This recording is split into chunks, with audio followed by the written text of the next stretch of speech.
fangs as sharp as daggers and claws designed to tear, yet not all creatures find pleasure in bloodshed.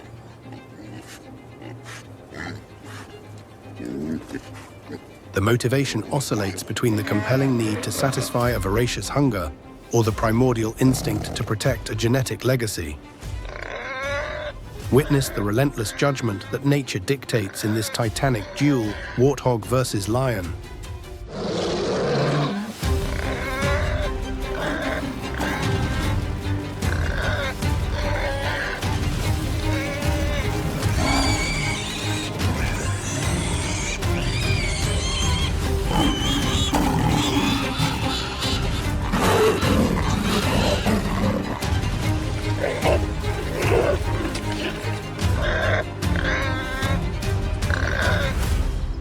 A final and decisive confrontation on the vast stage of the wild savannah. The hiding place, however ingenious it may seem, does not always guarantee absolute safety, especially when the air is thick with the presence of hungry predators thirsty for fresh meat. The poor warthog sees its destiny sealed right at the threshold of its own abode, its existence crumbling as ephemerally as the wind sweeping the plains.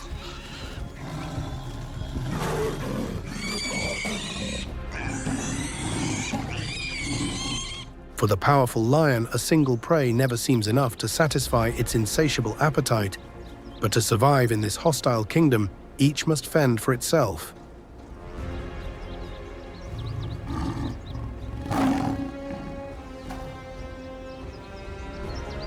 The wild savannah, in its stark honesty, never offers free luck or compassion to any of its inhabitants.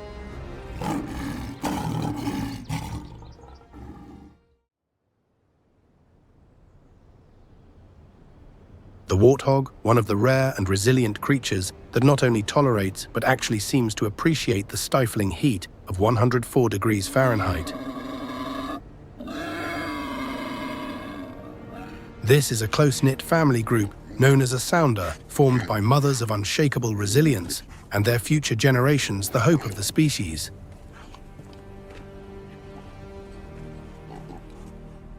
Their home consists of old burrows excavated and abandoned by the aardvark. These underground structures are a true masterpiece of natural architecture, equipped with an impeccable biological climate control system that helps keep the body temperature of their occupants stable amidst the scorching heat outside.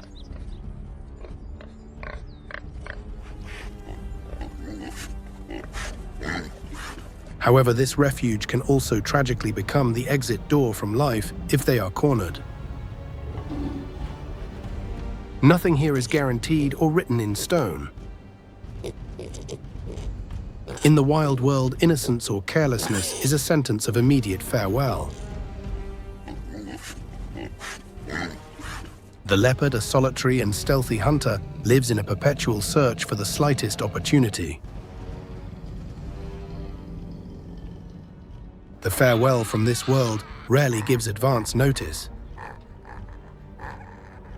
If the leopard makes the mistake of attacking the robust body or muscular legs, the warthog still retains the chance to turn around with fury and counterattack with a forceful headbutt or an accurate blow with its dangerous curved tusks.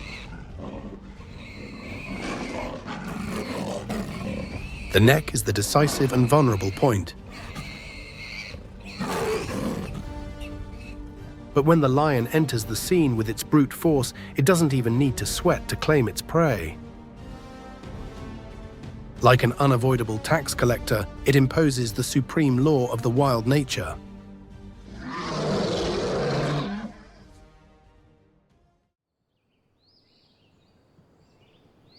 The biological machine that roars inside the leopard never stops.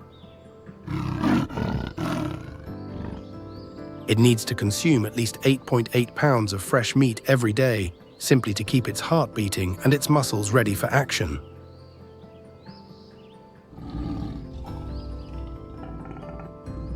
It is forced by pure biological necessity to enter the dangerous game of hunting again.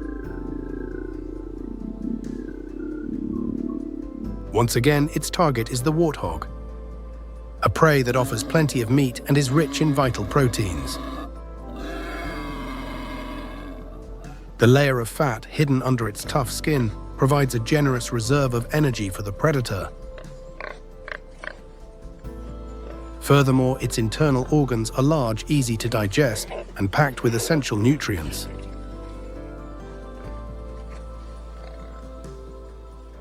The dry season causes the pungent smell of blood to spread quickly through the air and attract the most brazen and persistent opportunists. But this time, the humiliation of losing its prey has reached the limit for the spotted feline. The hyena, always lurking, did not expect such determination and ferocity from the leopard. The mission now becomes a race against time to quickly take the prey high up on a tree branch, far from the reach of terrestrial thieves.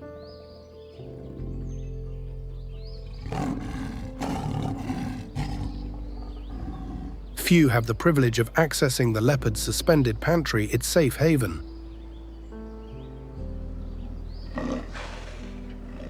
But is the warthog really such a defenseless prey, as it seems destined to be torn apart by so many enemies? This Roman legion of nature, relentless and organized, will show you the resounding answer.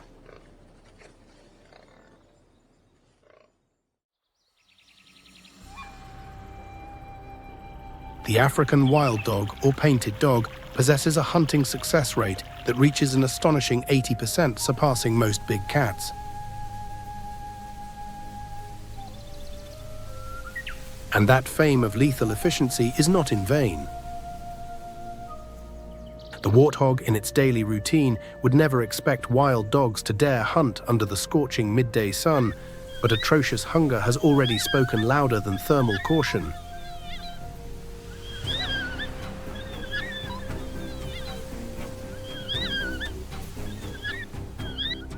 The wild dogs feed all at the same time in a voracious frenzy. That is why the food runs out with astonishing speed. Perhaps that was the quick and merciful end of the poor warthog, although undoubtedly full of intense suffering in its final moments.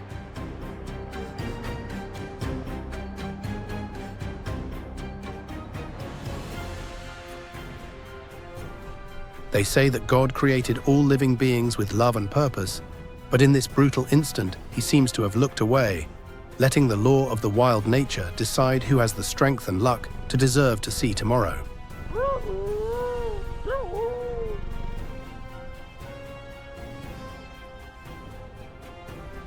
Those who manage to survive the onslaught can bear no more losses in their ranks.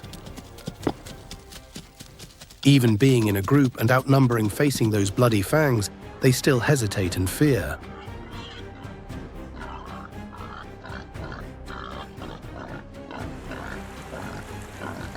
The warthog instinctively knows that the dry season and the oppressive midday heat are the weak point of hungry predators.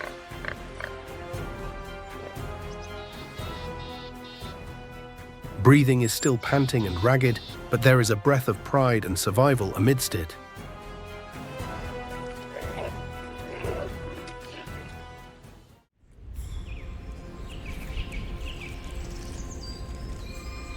The dry season is tightening the noose on life in the savannah, turning every day into a challenge of endurance.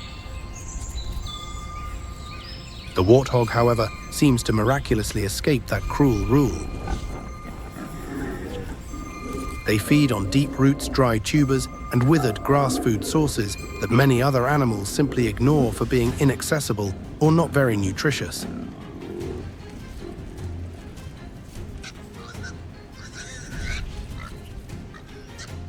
They also achieve the feat of enduring several days without drinking water, drastically reducing their activity during peak midday hours to save energy and vital fluids. But today the need has reached its critical limit. This waterhole, the last oasis, is it in fact a merciful savior or a deadly trap?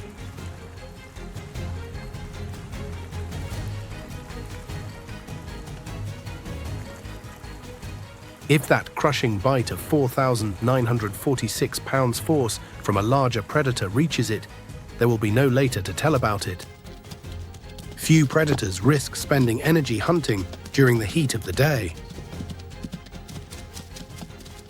The cheetah, however, is different and unique.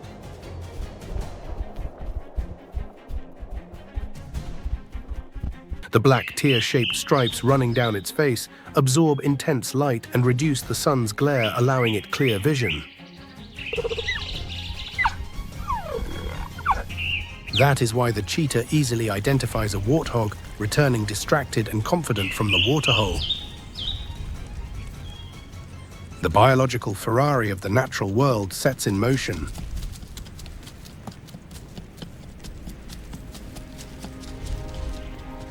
Although the prey is not an adult and robust warthog, for one who eats fast and needs quick energy like the cheetah, this is already enough reward.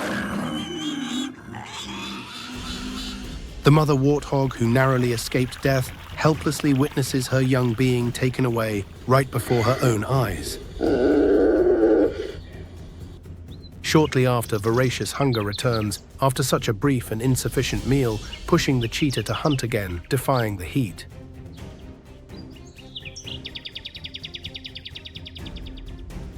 If it were just a single inexperienced cheetah, perhaps there would be a chance, but that mother warthog is already hardened by life's battles. She will not under any circumstances allow another child to be taken from her womb. The cheetah, after the supreme effort, is in tatters at the limit of its strength. Its slender body has dangerously overheated due to the explosive run. Its lungs desperately scream for oxygen after a race that turned out to be futile. Only fresh water can save it now from thermal collapse.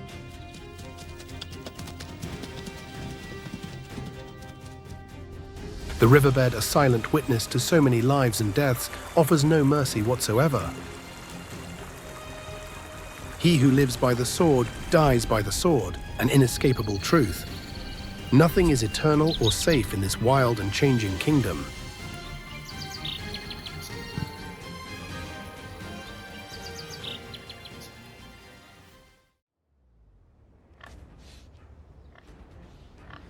Affection and bonds between members of the same species also have a temporal limit. Upon turning 2 years old, the privilege of family protection comes to an abrupt end for the males. Young male warthogs are unceremoniously expelled from the sounder to seek their own destiny. But when the mating season arrives, the call of nature brings them back. Of course, they are not received with delicacy or cordial welcome. Those pairs of sharp tusks and claws are ready to tear the opponent's flesh in duels of dominance. Only one, the strongest and fittest, will have the supreme right to leave his lineage in the next generation. They say that God created Eve from Adam's rib in an act of peaceful creation. But here in the Savannah arena, to conquer their Eve, these Adams must be willing to break each other's ribs in brutal combats.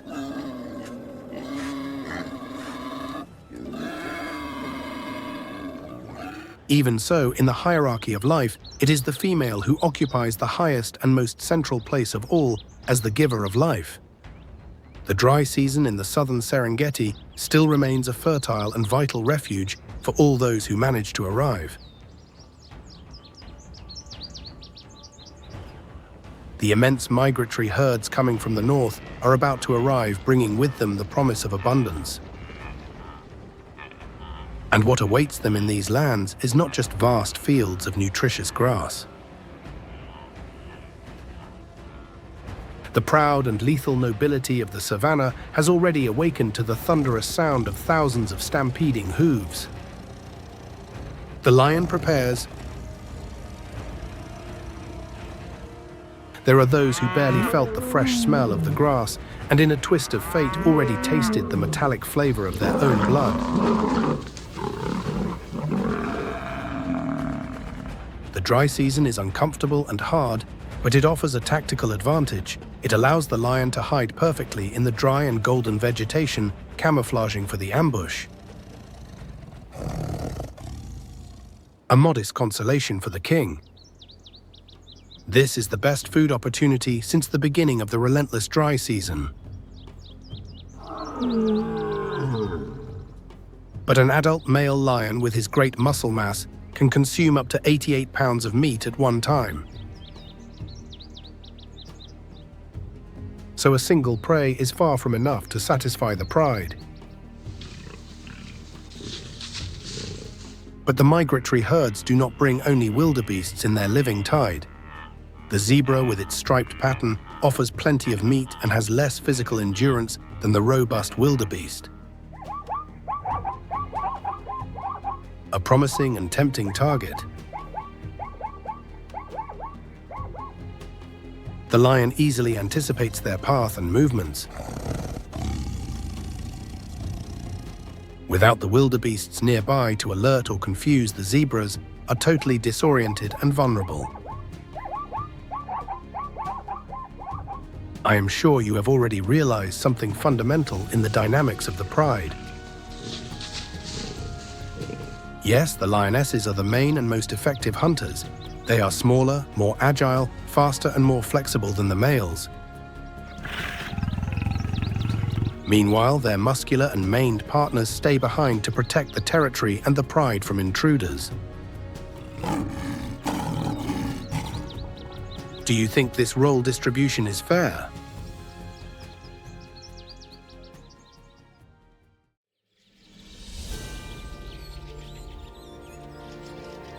The Cape buffalo, another giant that lives in large and compact groups, does not share that idea of submission. The role of males in the buffalo herd is always heavier and defensive, and females often end up being the unfortunate target of scenes marked by predator violence.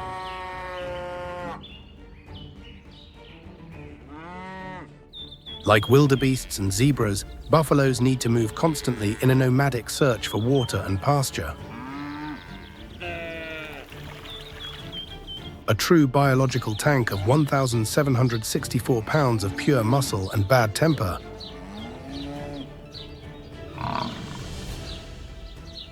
A meal worthy of feline royalty, although the capture attempt is extremely risky and can cost lives. But the lionesses are numerous, strategic and organized. This massive prey can feed the entire pride for the next few days, ensuring survival.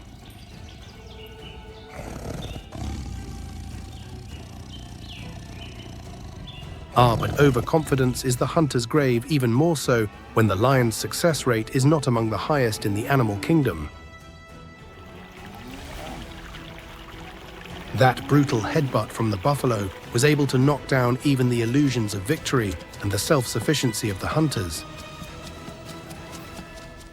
Fury settles in the hearts of predators when pride is wounded and hunger presses.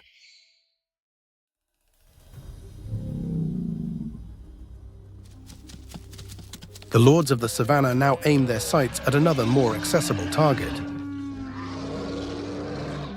This separated and confused buffalo calf doesn't even know which direction to run for safety.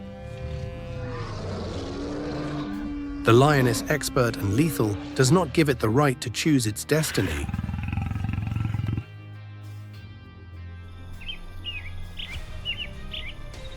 In this isolated corner of the plain, the parents no longer hear the desperate cries for help from the calf. Shortly, a distressed mother will notice the absence within the group, but it will be irremediably too late.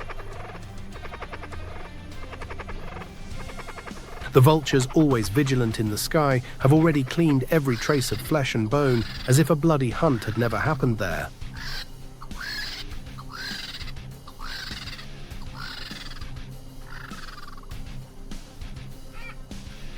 What remained was only the parched ground, a silent witness, and a faint smell of metallic blood floating in the hot air. And that was the limit of tolerance for the parents and the herd that stayed behind. An explosion of collective and vengeful fury shakes the earth.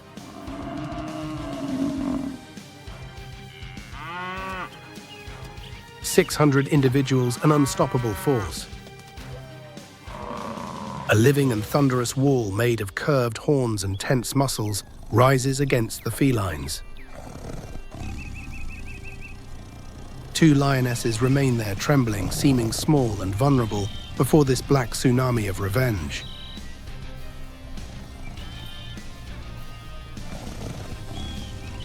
Finally, the hunting season in the migration comes to a forced end. He who sows winds of death reaps storms of fury.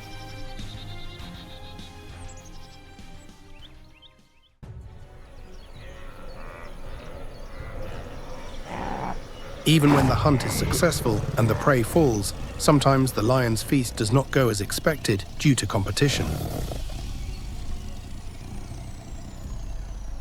Enter the spotted hyena.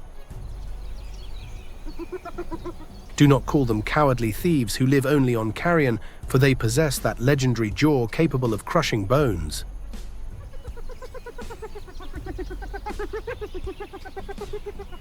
It would be an insult to their nature, since 90% of what they eat comes from their own efficient hunts. The other 10% is today's opportunistic case.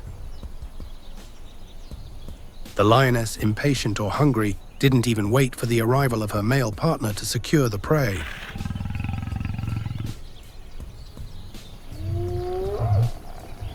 This maddened crowd of hyenas knows no fear when numbers are on their side. Commoners brazenly looting the king of the jungle. Something as absurd in the hierarchy as it is cruel in practice.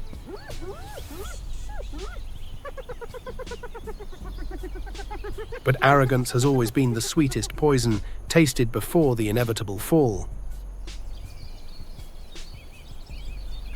They, the hyenas, can intimidate and overcome the queen, the solitary lioness.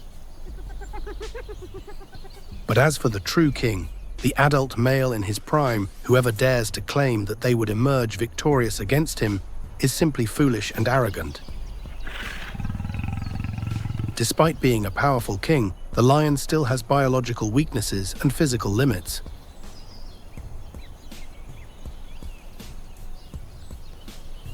Without his hunting queens by his side, he would face great difficulties feeding regularly. A king and his wild queens form a formidable unit. Surely you already imagine which way this balance of power tips, but the unexpected presence of a rival male is enough for destiny to change course drastically.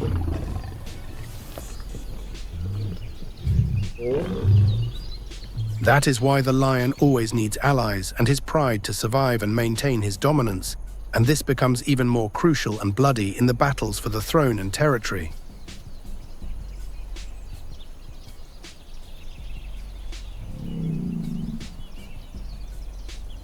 Upon turning 3 years old, young male lions, formerly princes, face definitive exile from their natal pride. One day, these wandering nomads hardened by loneliness and struggle will return. No longer as innocent cubs, but as conquerors. Is the savannah about to receive a new king who challenges the established order? For the prey, in reality, nothing essentially changes. They all continue their eternal struggle to live one more day.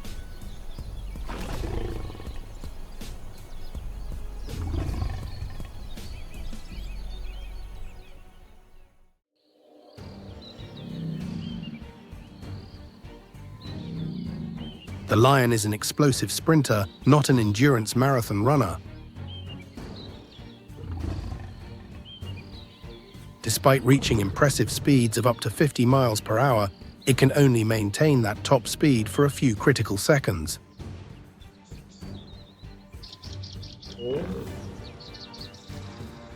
If the first ambush attempt fails, it usually gives up, remaining exhausted and overheated under the sun.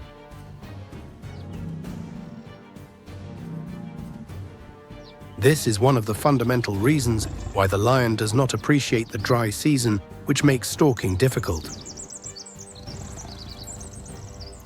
The dry season leads the lion to opt for safer and less energy-consuming prey choices. Why choose the warthog?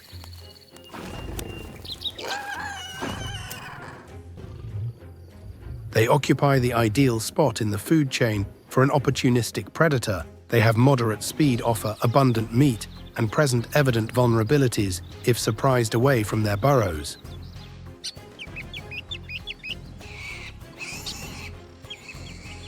Deep burrows, once safe havens, have now become collective graves for trapped warthogs.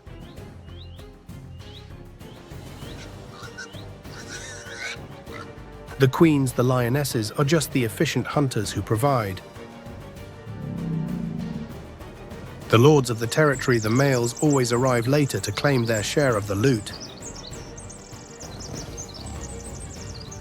The hierarchy of the powerful contrasts sharply with that of the Savannah commoners, like the wild dogs who share everything. But even a quick farewell to life remains a rare luxury in this brutal world. Have you ever thought of nature as a cruel learning theatre for young predators? The lioness, with maternal and teaching instinct, does not eliminate the captured warthog immediately.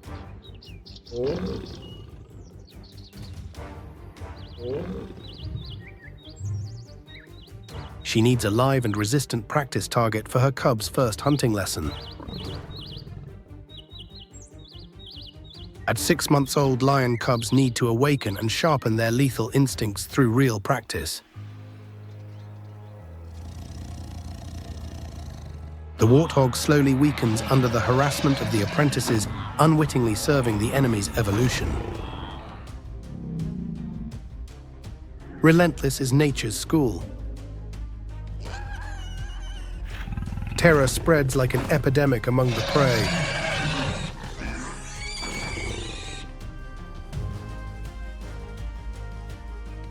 Mother warthogs, in response, form a tight protective circle around their young, trying to defy fate. At the end of the long dry season, the savannah seems to have survived an endless fire with burnt earth and scarce vegetation. It reveals the naked and stark truth of this kingdom: survival is the only thing that matters. When hunger dominates the mind and body, the king's crown becomes just a heavy burden, difficult to bear.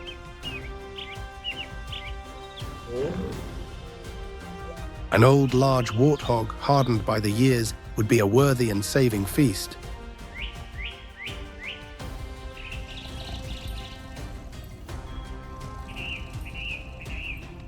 The hormone cortisol, the stress hormone, spikes in the predator's blood and transforms blood sisters, lifelong companions, into fierce enemies over a piece of meat in the blink of an eye.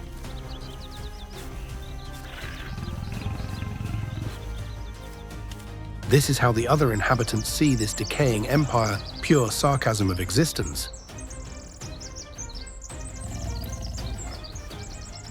But the true humiliation for the kings is yet to come.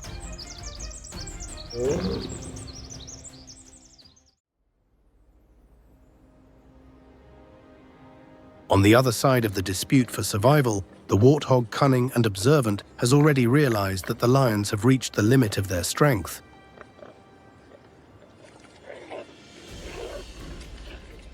Appearing in the open field in front of hungry predators seems like madness, but it is just the first calculated step of the evasion plan. A series of secret exits and erratic movements is the true key to escape. The strategy of confusing the enemy has been activated with precision. Do not worry about its audacity. This is not a suicidal act. It is pure provocation and confidence in its abilities. The lion's top speed always exceeds that of the warthog in a short race, but look at the relentless glare of the sun punishing the felines. Today it seems that God has chosen a side in this battle. God resists the proud and powerful, but gives grace to the humble and resilient. What we see now in the lions is more impotence and shame at failure than predatory rage. Panting, exhausted tongues hanging out. This is how the tyrants of the savannah are described in this moment of weakness. Rumors of their failure will soon fly with the wind across the plain. Today, kings without a throne or prey have become the laughingstock of this dry and unforgiving land.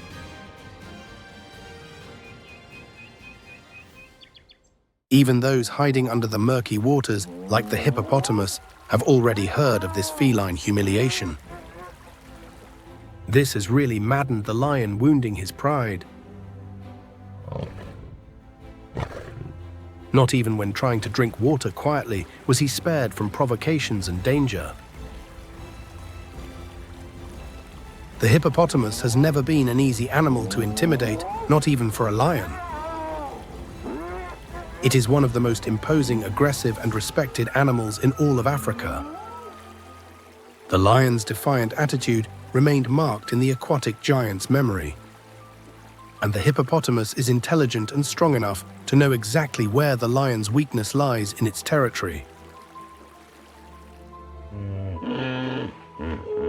Even with 3 kings, 3 adult males present, the lions came out defeated and had to retreat in the face of the hippo's fury. They went on to observe the younger and more vulnerable hippos from a distance, looking for an easier opportunity. But the experience accumulated in this harsh world taught them not to provoke the hippo in its element anymore. Just approaching the water recklessly is enough for everything to collapse in a violent attack. No living being can survive without water, and the guardians of the water are powerful. In the book of Luke 14:11, it is wisely written, "For all those who exalt themselves will be humbled, and those who humble themselves will be exalted." The lion, learning the lesson, retreats again in silence, waiting for the day of revenge. This time he will need much more patience and a better strategy.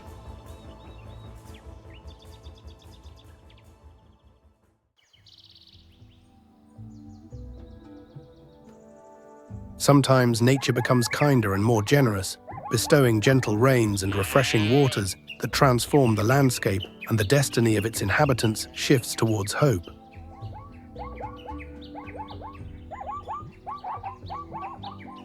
In other remote corners of Africa, God granted abundant life and hope to those who truly deserve it and endure.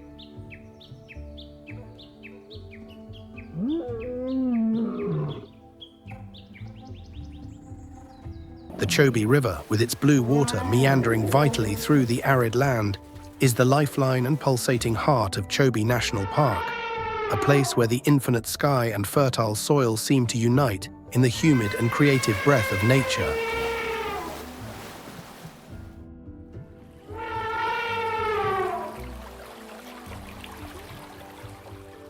From the river's generous waters, an abundant and diverse ecosystem is formed, sheltering hundreds of wildlife species and profoundly shaping the way of life of original human communities, such as the Basubia and the Baye.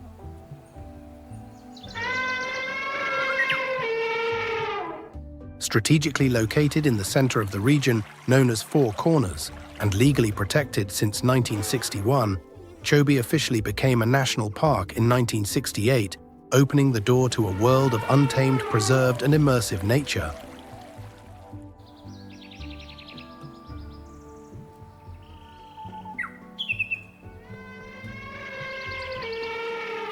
Serendela, located in the extreme northeast of Chobe National Park, stretches serenely and full of life along the south bank of the Chobe River near the town of Kasane. The region stands out for its characteristic dry open woodland and deep ancient sandy soil rich in adapted endemic plant species. It is also the area with the most developed and accessible tourist infrastructure in the park, ideal for photographic safaris and sunset boat trips.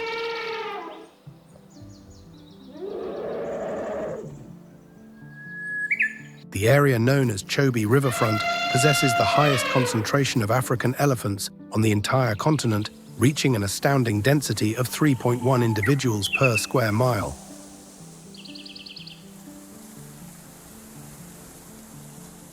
They stand imposing and majestic in the open woodland landscape, reaching up to 9.8 feet in height at the shoulder and weighing up to 6.6 tons of pure, quiet strength.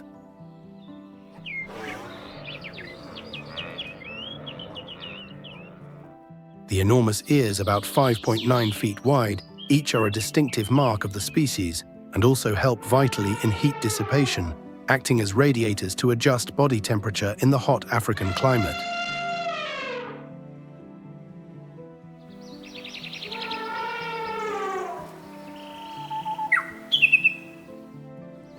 The flexible and powerful trunk, formed by more than 40,000 complex muscle bundles and uniting nose and upper lip into a versatile tool, simultaneously performs the act of breathing, smelling, touching, communicating and grasping objects with millimeter precision. With a single powerful suction, they can store up to 2.1 gallons of water, enough to immediately quench thirst or take a refreshing shower.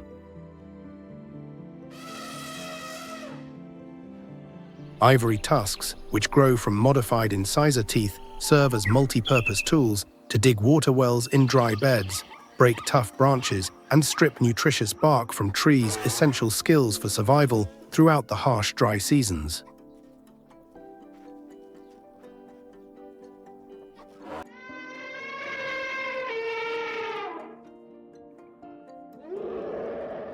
The thick and wrinkled skin, about 1 inch thick, retains vital moisture, limits the presence of parasitic insects, and helps maintain a stable body temperature.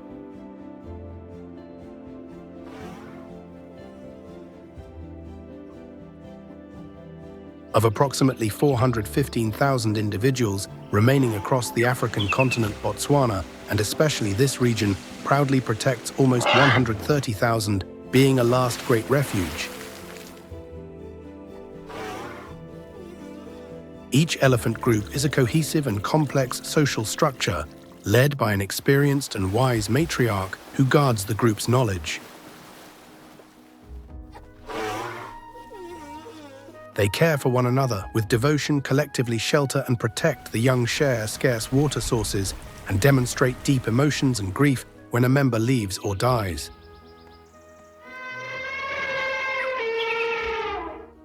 Elephants' remarkable memory allows them to orient themselves precisely along ancient paths and migratory routes, finding hidden water sources and resources amidst the most severe dry period.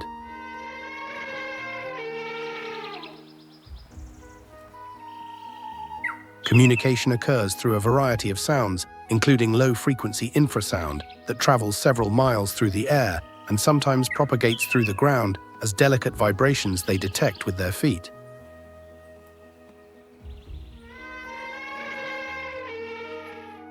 Even when they do not see each other in the vastness, they remain connected by signals almost imperceptible to us. From the gentle and reassuring touch of the trunk to the synchronized and silent tread, every gesture becomes a rich language within the living and sentient world of nature.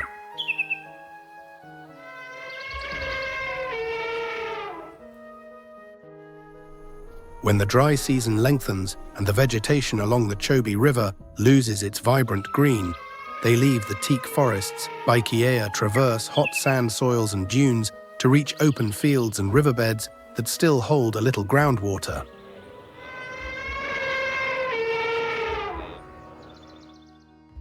Each day, an adult individual can consume up to 330 pounds of plant matter, including grass leaves, bark, and wild fruits.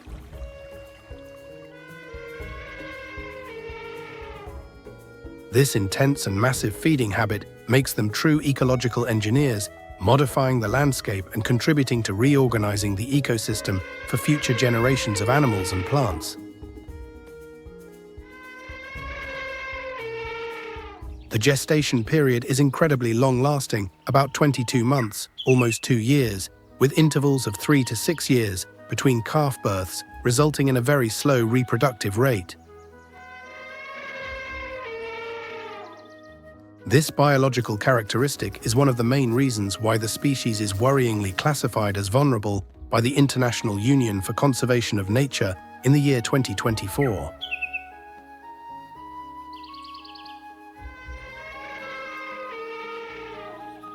An individual can live a long life between 60 and 70 years, witnessing countless cycles of rain and drought that repeat without pause in the Serondella region, accumulating wisdom over the decades.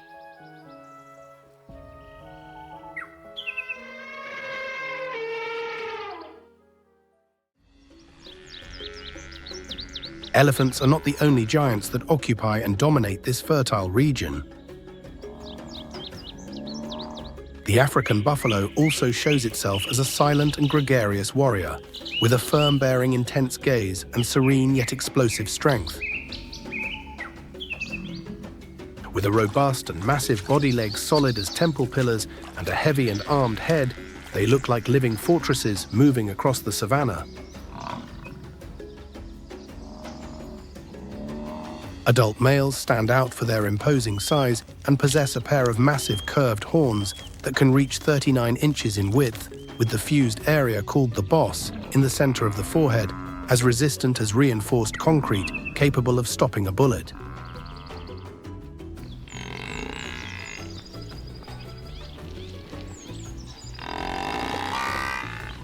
This structure is at the same time a life shield against predators and a symbol of authority and dominance in the most intense confrontations between males. Indigenous peoples with respect and fear call them Black Death and Widowmaker, expressions that refer to their unpredictability and lethal danger when cornered or wounded.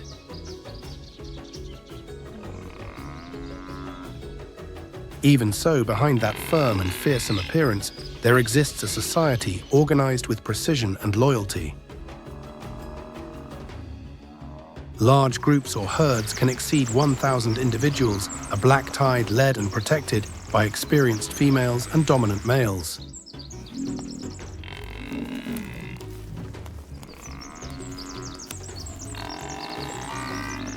Meanwhile, young males in search of territory or older retired ones separate into smaller bachelor groups or live in isolation along the riverbanks, calm among the muddy areas known as dagger boys.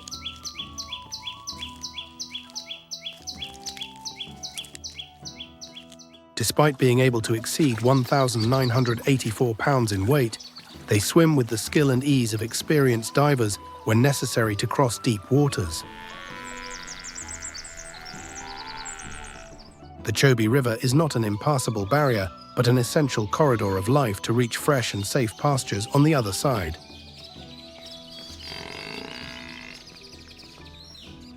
They never stray more than 12 miles from permanent water sources as they depend on it daily. Each day, an adult buffalo can consume up to 9 gallons of water, making the Serondella region and its river an essential point of renewal and survival for the species.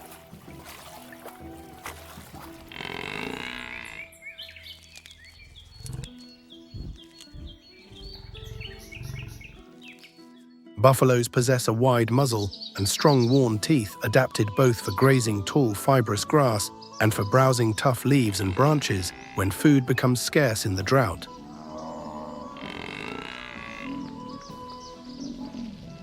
Dietary versatility is what allows them to remain firm and healthy in the face of the harshest conditions of the dry season. The rainy season inaugurates a new life cycle in Serondella, the period of synchronized births.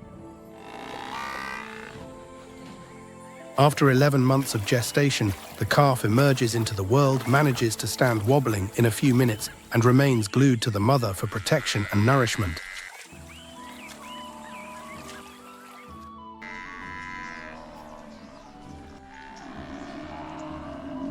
The maternal bond is strong and continues into adulthood, creating connected generations within the herd as a continuous flow of life and tradition. Within the group, when it is necessary to decide the direction of the march or the resting place, buffaloes do not vocalize orders by shouting, they simply vote democratically. Each adult female stands up, looks in one direction, and orients her head towards the chosen course. When the majority agrees and looks towards the same side, the entire group sets off in that direction.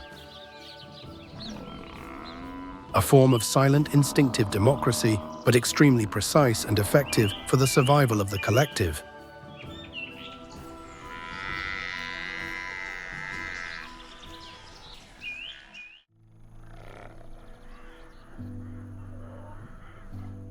Unlike the imposing and massive bearing of the African buffalo, the spotted hyena is much smaller in comparison, but becomes a notable, feared and respected presence for many savanna animals.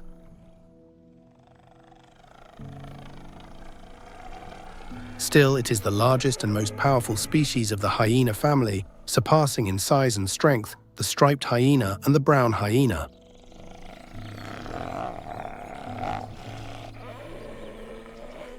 With incredibly strong jaws and a crushing bite pressure of up to 1,012 pounds, force it manages to crush large bones 2 inches thick to absorb all the nutrients and marrow still remaining from the food where other predators fail.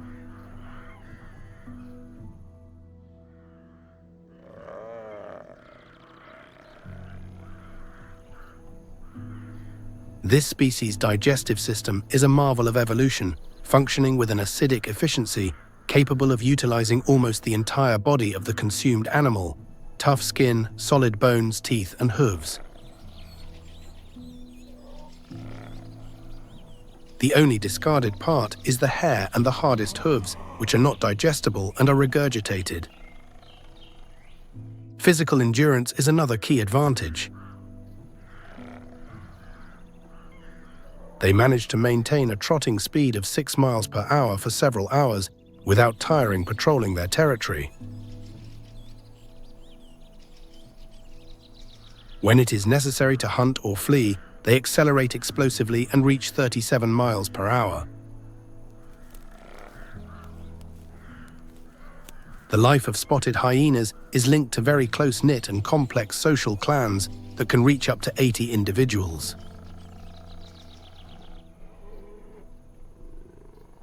An alpha matriarch leads the group with a firm hand, defining the hierarchical social structure in which females have absolute supremacy over males.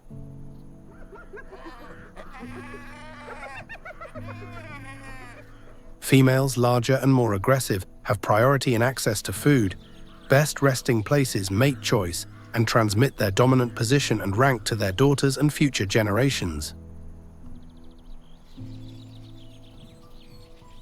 Males, upon reaching sexual maturity, leave the clan of origin to avoid inbreeding and enter new groups, always starting humbly at the lowest position of the social hierarchy, fighting to rise.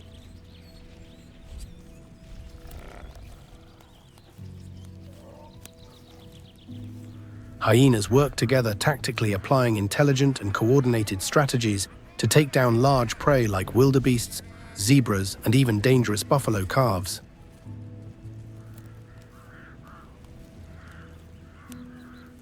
They also capture birds, reptiles, insects, and take advantage of animal remains and carrion when necessary. During the period of abundance, they bury surplus food in mud or water to preserve it for times of scarcity.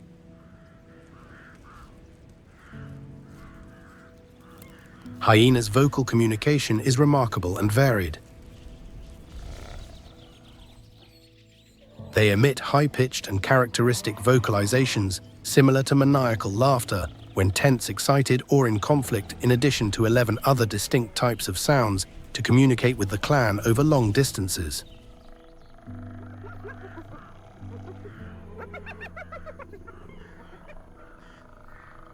This species' flexible intelligence in social cooperation and problem adaptation is comparable to that of some higher primates. They not only hunt with skill and coordination, but also interpret complex social situations and solve novel challenges in changing environments.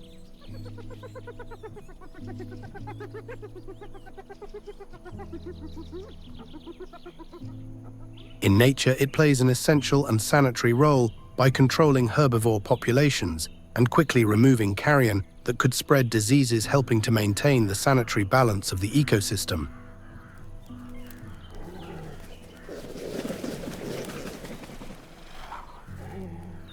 This versatility and resilience underpin the success of the spotted hyena throughout millions of years of evolution, from the most ancient landscapes to the vibrant and competitive savannas of present-day Africa.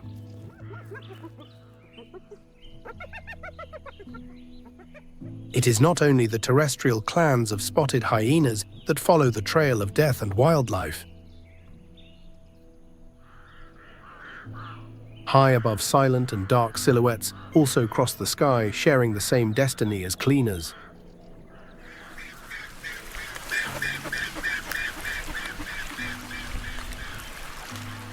The marabou stork, with its heavy dark grey plumage, similar to a funeral cloak, and its peculiar hunched bearing, receives a curious and somber nickname, Undertaker Bird.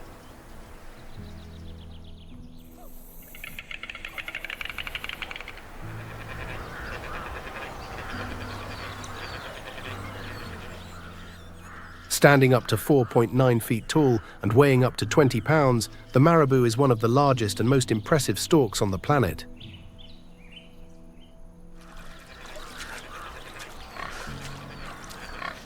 Its average wingspan is 8.5 feet, which can reach 12.1 feet in large individuals, allowing it to glide effortlessly for hours on the hot air, rising from the plains of Serendella, watching the ground for opportunities.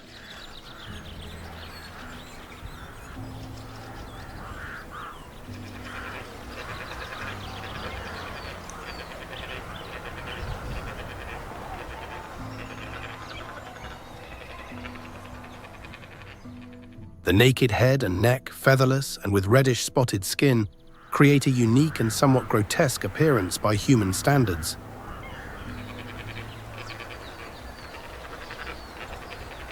On the front of the neck hangs a pink and fleshy air sac called a gular sac, which can inflate and acquire vibrant colors during the reproductive period or excitement.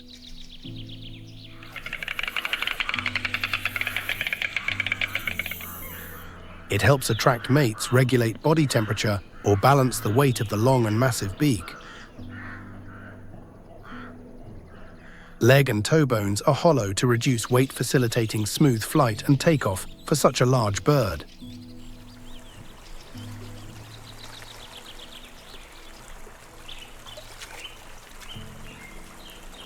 The featherless head and neck are an ideal hygienic adaptation to prevent feathers from getting dirty with blood and rotting meat while feeding on animal remains inside carcasses.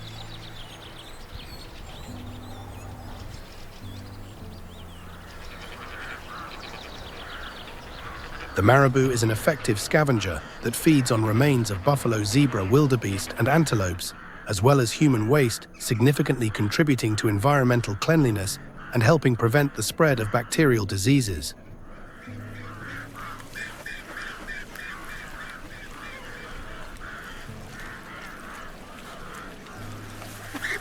It usually arrives at carcasses after lions and hyenas and waits patiently for leftovers or steals scraps from smaller vultures. It also actively hunts live prey such as fish frogs, termites, small reptiles, rodents, and even flamingo chicks, cormorants, or young crocodiles if they present themselves vulnerable.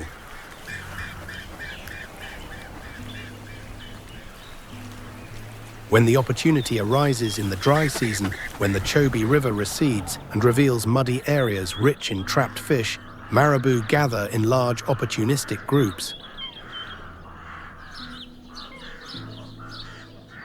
They build large stick nests on branches of ancient trees or on rock faces along the riverbanks, often in mixed colonies.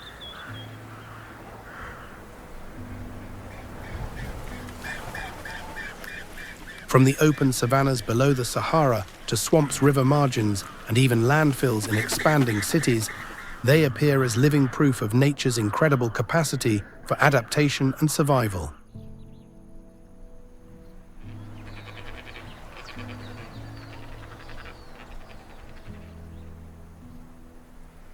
In Cerundella, though silent and sometimes despised for their appearance, they continue to be a vital and irreplaceable piece, maintaining the sanitary balance between the cycles of life and death.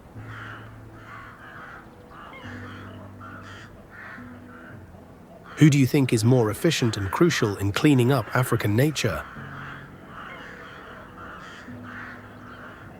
The powerful spotted hyena with its crushing jaws, or the patient marabou with its surgical beak? Share your opinion and debate in the comments.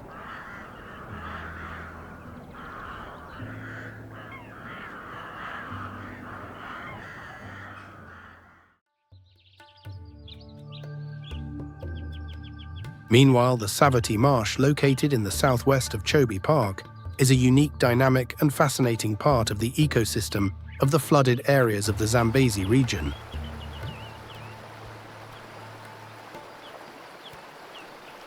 Here, lush green fields and spaced groups of bushes and dead trees stretch as far as the eye can see on the horizon.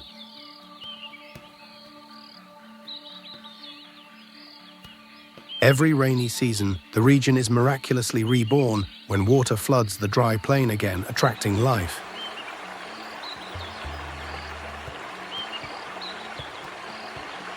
The pulsating center of this changing landscape is the mysterious and famous Savuti Channel, an unpredictable watercourse that in some historical periods remains full and flowing for many years, and in others dries up completely for decades, turning the marsh into grassland.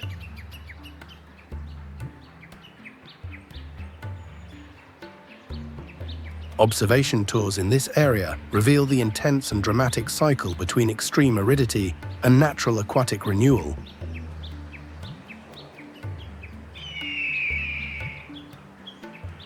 Under the soft golden morning mist, a familiar and majestic silhouette cuts the cool air against the deep blue sky.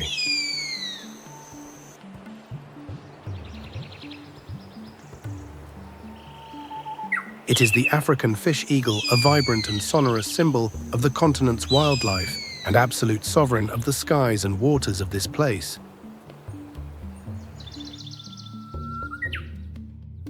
The immaculate white plumage on the head, neck, and tail contrasts beautifully with the reddish-brown body and the dark slate-black wings with metallic sheen under the sun, a precise and classic beauty in the natural setting.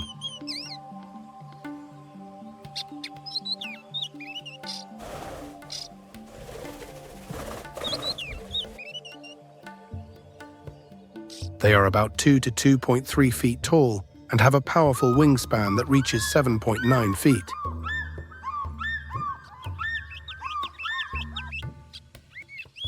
Females are usually visibly larger and heavier than males, an interesting and common peculiarity among birds of prey, reverse sexual dimorphism.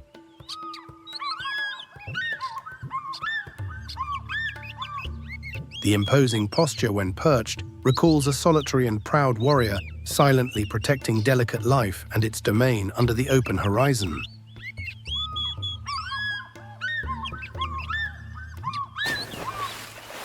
Its characteristic and prolonged call, a cry that sounds like "we are hyo hyo hyo," resonates clearly over the water surface and the savannah.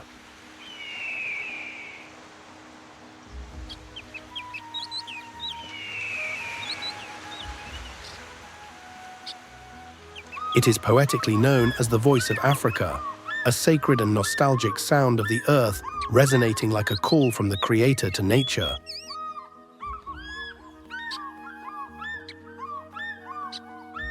An indispensable ancestral melody that defines the wild soundscape of Savuti and the great African lakes.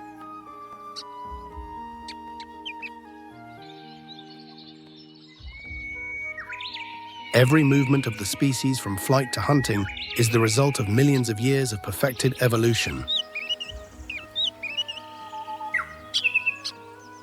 Belonging to the genus Hyenas, they share marine ancestors with the American bald eagle and the European white-tailed eagle.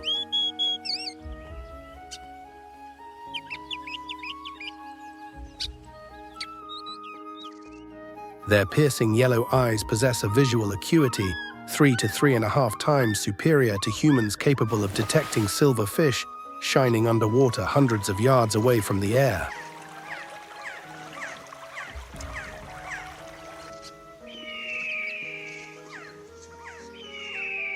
Nature has granted them exceptional precision in every calculated dive from above.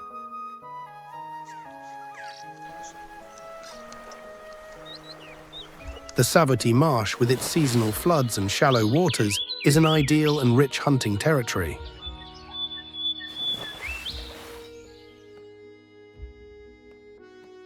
When the water rises and fills the channel, fish become abundant and accessible, a perfect and renewable food source.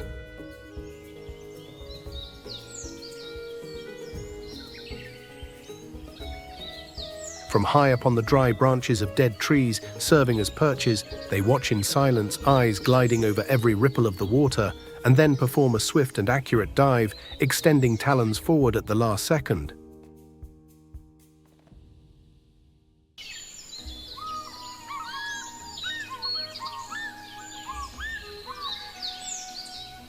Their talons are equipped with small, rough spikes on the underside, called spicules, which act like Velcro to firmly hold the slippery fish without letting it escape.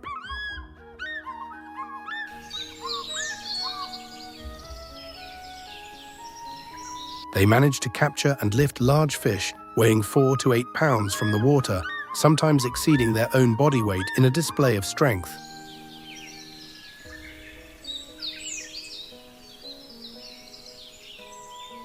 When they catch a fish too heavy to lift in flight, they do not let go. They use their wings as powerful paddles, laboriously swimming to the shore while dragging the food under the bright sun to consume it on land.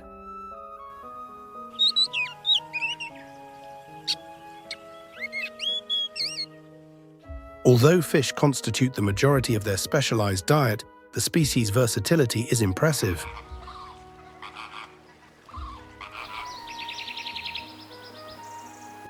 They also opportunistically capture flamingos, other waterfowl hyraxes, turtle hatchlings, small monkeys, and even unsuspecting young crocodiles.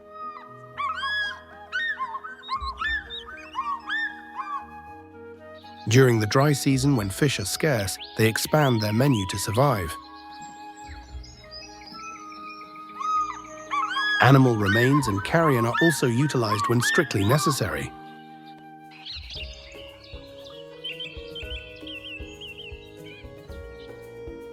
That adaptability is the key to surviving in a changing world where life and finiteness intertwine like silent currents under calm waters.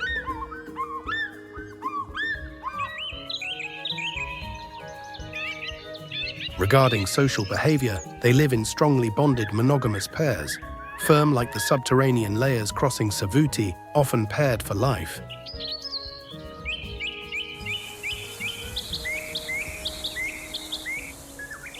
The nest, built with large branches and sticks and used and repaired over several years, can grow to exceed 6.6 feet in diameter. It is usually strategically positioned in tall trees near water, a perfect point to watch for intruders and protect the hunting territory.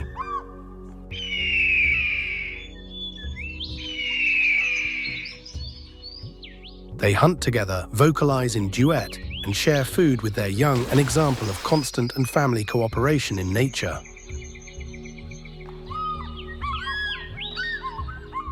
In the ecosystem, they are the silent guardians of freshwater health.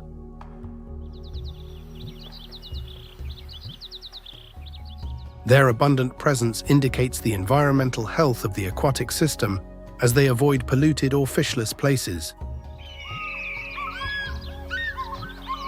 At the top of the aquatic food chain, they help balance fish and bird populations, maintaining the natural functioning and biodiversity of the Savuti Marsh.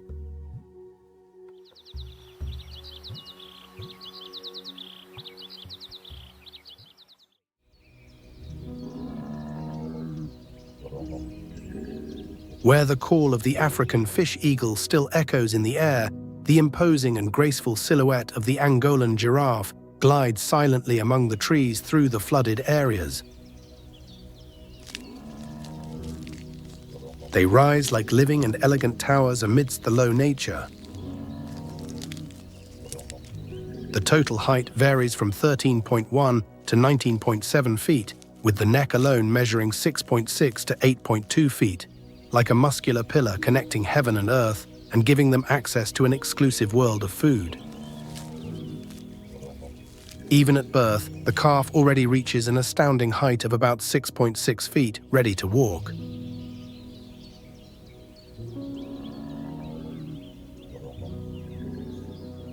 The large and dark eyes, deep and serene, are protected by long lashes against dust, acacia thorns and insects, while the short tail with a small black tuft at the end maintains the elegant and steady rhythm of the steps and shoos away flies.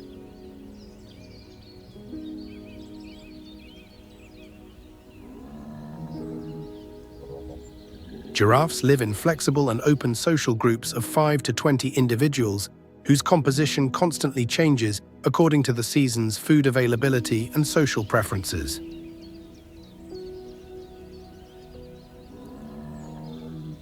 Groups are usually divided by sex or are mixed.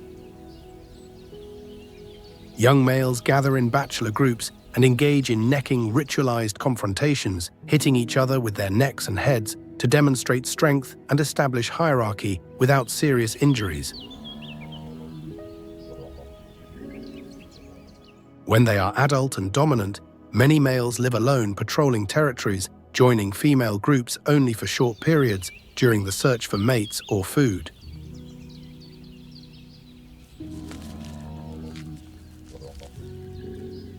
They prefer to feed on leaves, tender shoots, flowers, and young branches, especially from the thorny acacia species that abound in the area.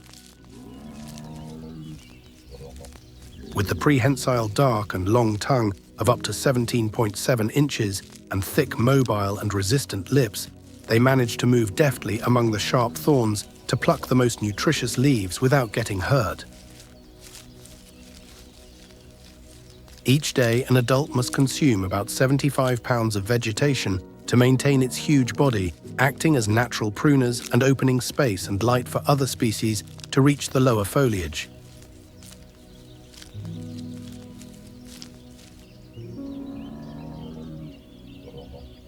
The movement and home range in the Savuti Marsh is wide, but less demanding in terms of distance than in more arid semi-desert regions like Namibia. By not defending exclusive feeding territory, individuals overlap their routes and living areas without generating serious conflicts, maintaining social harmony and that of the local ecosystem. Until the year 2024, thanks to conservation, the population of Angolan giraffes increased to about 20,200 individuals in the wild, a positive sign.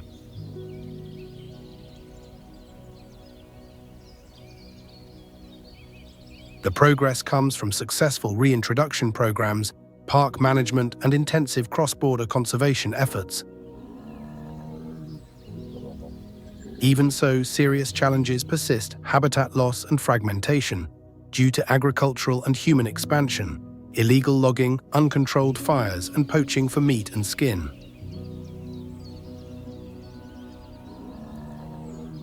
In November 2024, recognizing these threats, the United States Fish and Wildlife Service proposed listing the species as threatened to increase its global protection.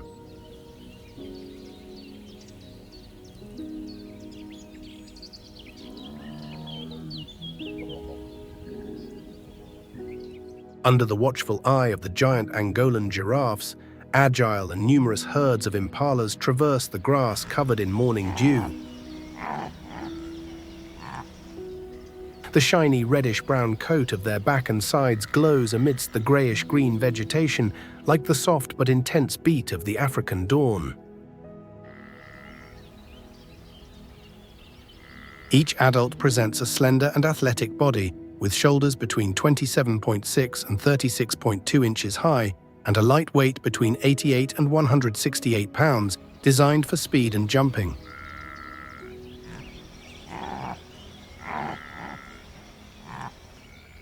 In males, the long-ringed lyre-shaped horns are a prominent and elegant feature.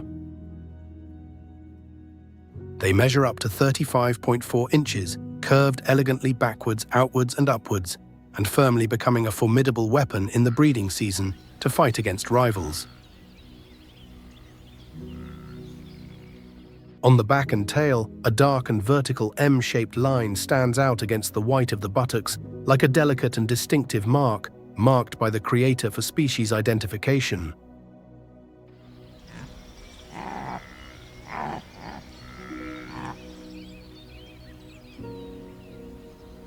The impala's movements go beyond simple natural elegance. They are a demonstration of supreme athletic ability. When they perceive danger or get scared, they can accelerate explosively up to 50 miles per hour in moments, zigzagging to confuse. Instead of running only in a straight line, they sometimes jump spectacularly up to 9.8 feet high and 29.5 feet in distance in a single graceful impulse. The pronking behavior, when they jump vertically with all four legs stiff and the back arched at the same time, is a vital message for predators. I am strong, fast and fit, don't waste your time chasing me. An honest warning and a demonstration of physical vigor.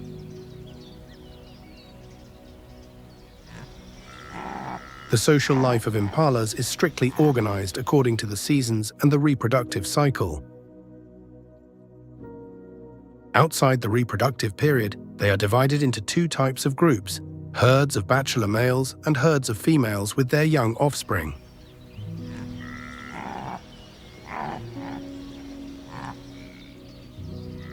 From April to June, with the end of the rains, the breeding season or rut begins. Dominant adult males establish and defend territories and form harems of females. Disputes over territory and females intensify, horns clash loudly, and the guttural sound of roaring resonates across the open plains day and night.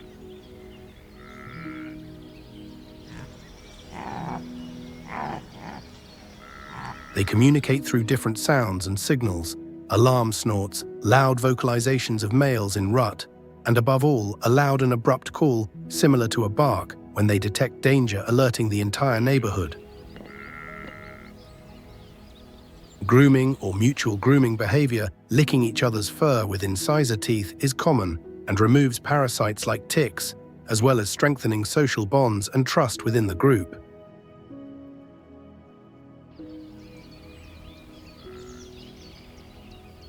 Impalas have an ecological advantage. They are mixed feeders, able to graze grass as open-field herbivores, and also browse leaves from bushes as animals that feed on foliage, a perfect adaptation to changing seasons and available food.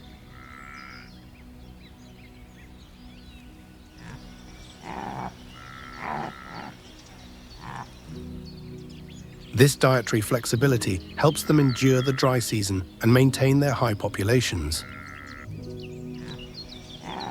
Even so, they need to drink water frequently daily and rarely stray more than 5 miles from permanent water sources. When the rains arrive and the savanna turns green, the grass is reborn and the herds of impalas flourish with new life.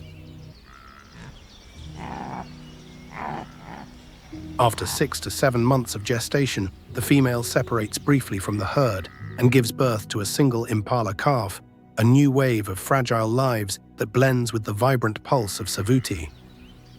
In a few days, the calf is already strong enough to accompany the group.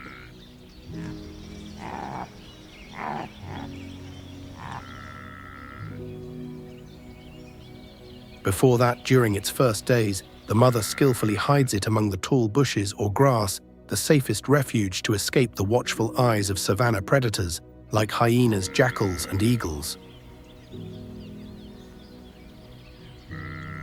She does not realize that camouflaged among the nearby treetops or tall grass, a motionless and spotted being observes every movement with amber eyes.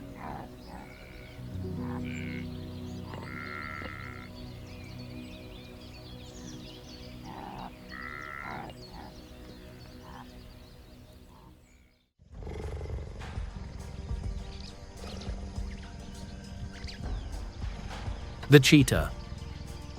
The slender and aerodynamic body, the light skeleton, the long legs, the deep chest, and the spine flexible like a loaded spring, allow it to reach mind-blowing speeds of up to 70 miles per hour in short and explosive accelerations of a few seconds.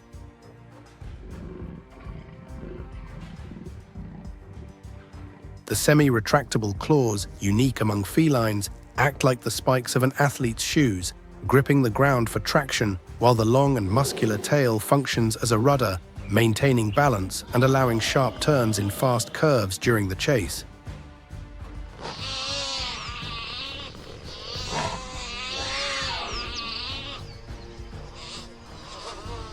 The pale golden coat speckled with round and solid dark spots helps the cheetah visually disappear among the tall and dry grasses of Savuti, merging with the shadows.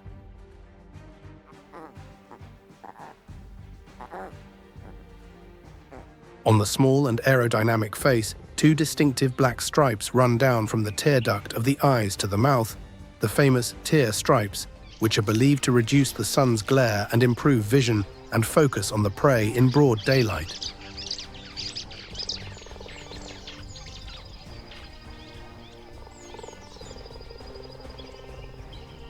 The small head, short and rounded ears, and lightweight between 46 and 159 pounds form a biological set molded exclusively for speed to cut through the air like a light flow that glides swiftly across the savannah.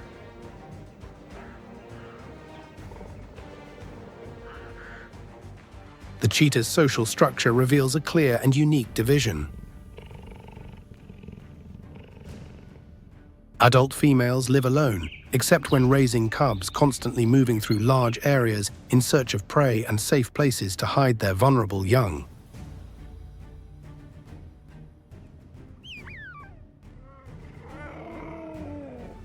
Males, on the contrary, often form small lifelong alliances, coalitions composed of brothers from the same litter or unrelated individuals who join together and who together control and defend small but important territories for hunting and access to females.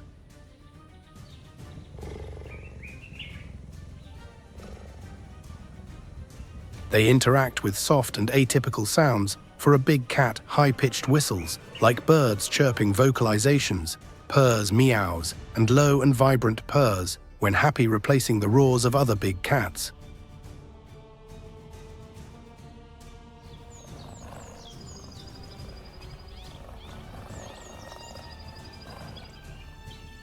Reproduction follows the natural and precarious rhythm of the species.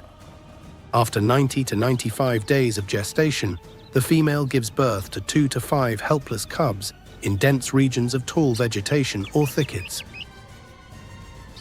They are born with closed eyes, fragile and extremely vulnerable to larger predators like hyenas, lions, or leopards that kill cubs to eliminate competition.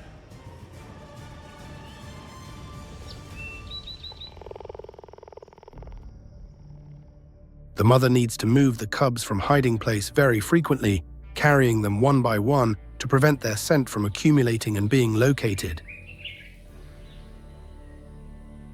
Despite her heroic efforts, the mortality rate is extremely high. Only about 30% or less of the cubs survive the initial phase and reach independence.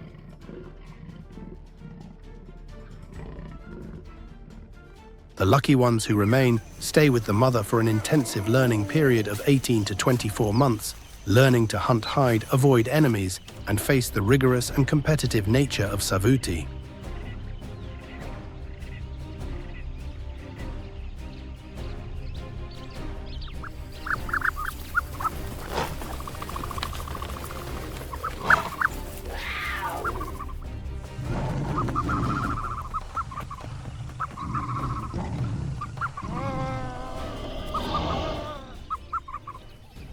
Until the year 2024, It was estimated that only about 6,517 independent adult and adolescent cheetahs remained in the wild worldwide, an alarming figure.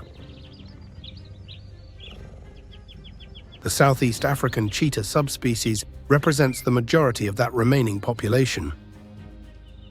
They face multiple and severe threats, habitat loss and fragmentation due to agriculture and settlements, conflict with ranchers, reduction of natural prey, competition with lions and hyenas in closed reserves, and illegal trade of cubs as exotic pets.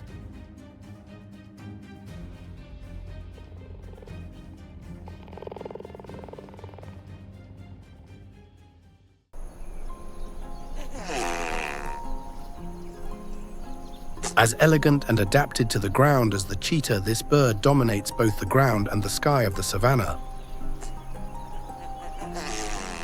The Kori bustard, the heaviest flying bird in Africa and one of the proud national symbols of Botswana. Although adult males can reach a considerable height of 3.9 feet and weigh from 15 to 40 pounds, and even more in exceptional cases, the Kori bustard moves with characteristic serenity and dignity, walking slowly.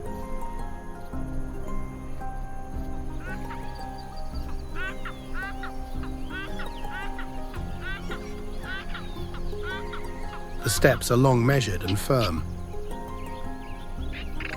Its feet have 3 strong toes pointing forward and lack a hind toe, an adaptation for running and walking, guaranteeing stability on the ground. The cryptic grayish-brown plumage, finely vermiculated and speckled with black and white spots, blends perfectly with the parched vegetation and sandy soil, making its large body almost disappear under the Savuti sun if it stays motionless.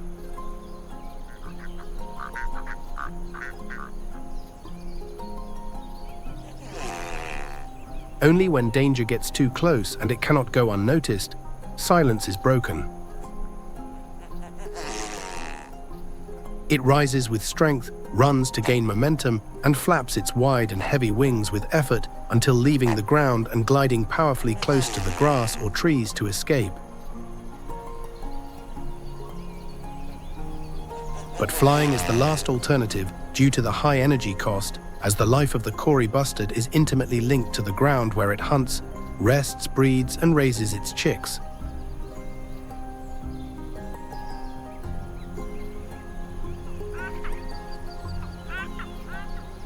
The varied and omnivorous diet is a key to surviving in demanding and changing environments. As an opportunistic species, it hunts insects such as grasshoppers, beetles and caterpillars, captures small reptiles like lizards and snakes, consumes wild fruits, seeds, roots, acacia gum, and when necessary, small mammals and remains of other animals. Most of the water it needs comes from the food it ingests, allowing it to exist in dry and arid areas without depending on large permanent water sources, although it will drink if water is available.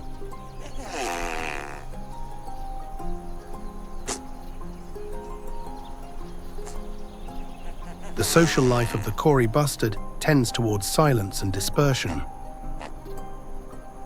It generally lives isolated or in small, loose groups for much of the time. However, when the breeding season arrives, the landscape of the Savuti Marsh acquires a special energy with its displays.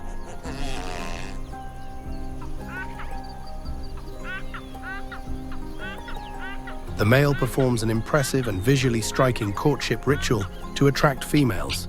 He inflates his esophageal pouch in the neck to grotesque proportions.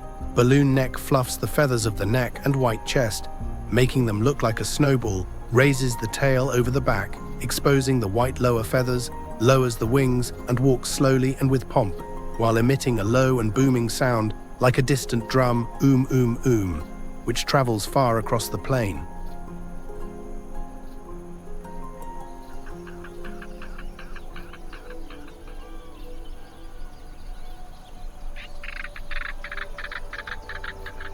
In some regions, they gather in dispersed leks areas, where several males visually compete with beauty and vigor to attract females who pass discreetly to choose the best candidate. After mating, the male does not participate in parenting. The female chooses a spot on the bare ground for the nest, just a small shallow depression among the grass or under a bush with hardly any building material.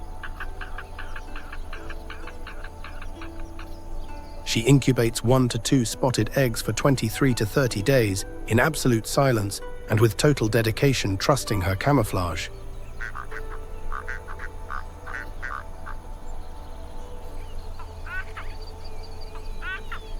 Upon hatching, the chicks are precocial and capable of walking and following the mother, but they still cannot protect themselves or fly and can be easy prey for jackals, African wildcats, birds of prey, or monitor lizards.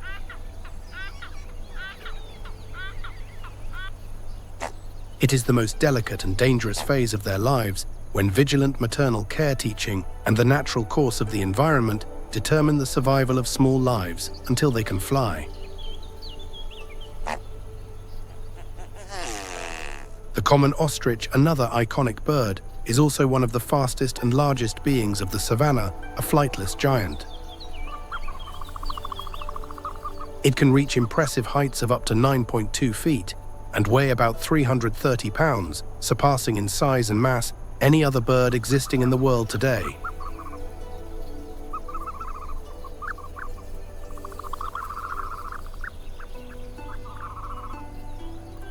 The long, bare, and extremely strong legs not only guarantee phenomenal running speed, but also function as an efficient and lethal means of defense.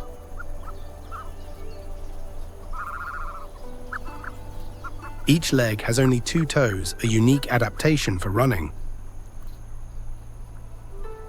The inner toe, much larger and stronger, has a large and sharp nail resembling a hoof that helps the ostrich reach top speeds of 43 miles per hour over short distances and maintain a cruising pace of 31 miles per hour for long stretches without tiring.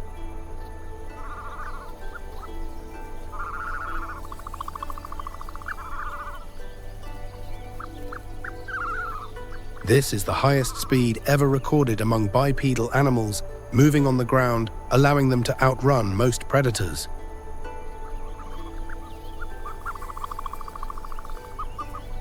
The long and bare neck, about 3.3 feet long, is flexible like a living antenna or a periscope, allowing it to scan above tall vegetation.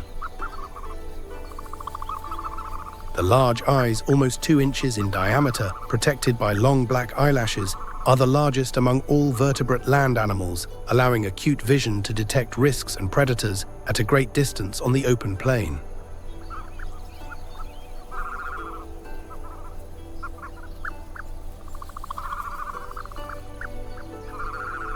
Although it cannot fly due to its great weight, the absence of a proper sternum with a keel and the necessary flight musculature, the soft and loose plumage regulates body temperature, insulating from heat and cold, and plays an essential role in social communication and courtship.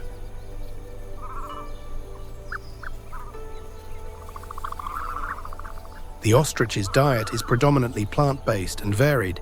It grazes on grass, eats leaves, flowers, roots, and seeds, but also opportunistically includes insects like locusts and small vertebrate animals when they appear. It can go a long time without drinking liquid water, efficiently absorbing moisture from plant foods and balancing the amount of water in the body through a specialized excretory system that minimizes water loss.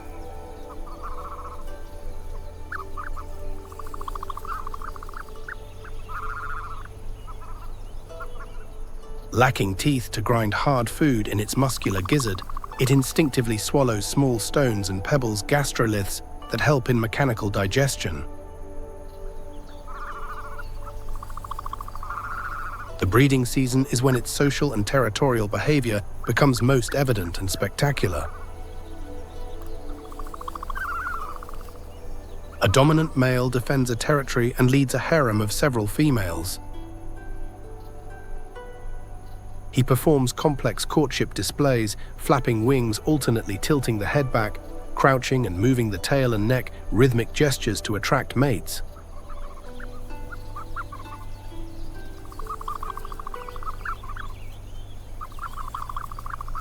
The male's territorial call resonates deeply and boomingly, boo boo boo hoo, a sound that is sometimes confused in the distance with the deep roar of a male lion.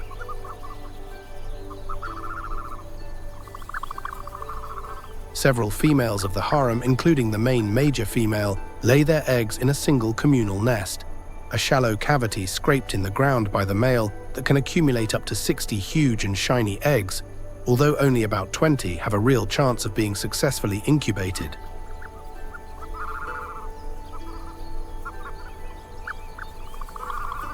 The male, with his black plumage that camouflages in the dark, assumes the task of incubating the eggs during the night to protect them.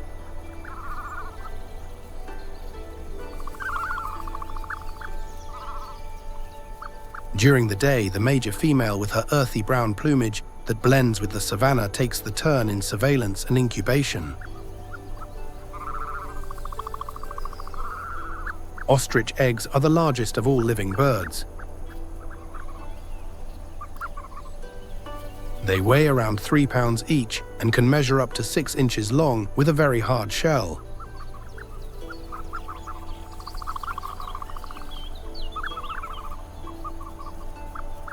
The chicks, which hatch with mimetic hedgehog-like plumage, walk and feed themselves shortly after birth, but receive constant care and protection from both the father and the mother. Often ostrich families join, forming creches, or larger groups of chicks of different ages, to increase the chances of survival against predators through collective surveillance and defense.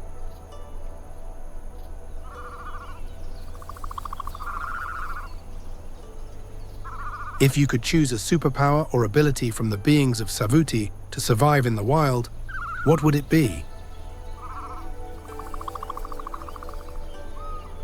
The acute vision and flight of the African fish eagle, the extraordinary speed and agility of the cheetah, or the skillful camouflage and patience of the Kori bustard. Comment below your choice and see who shares the same preference and survival strategy as you.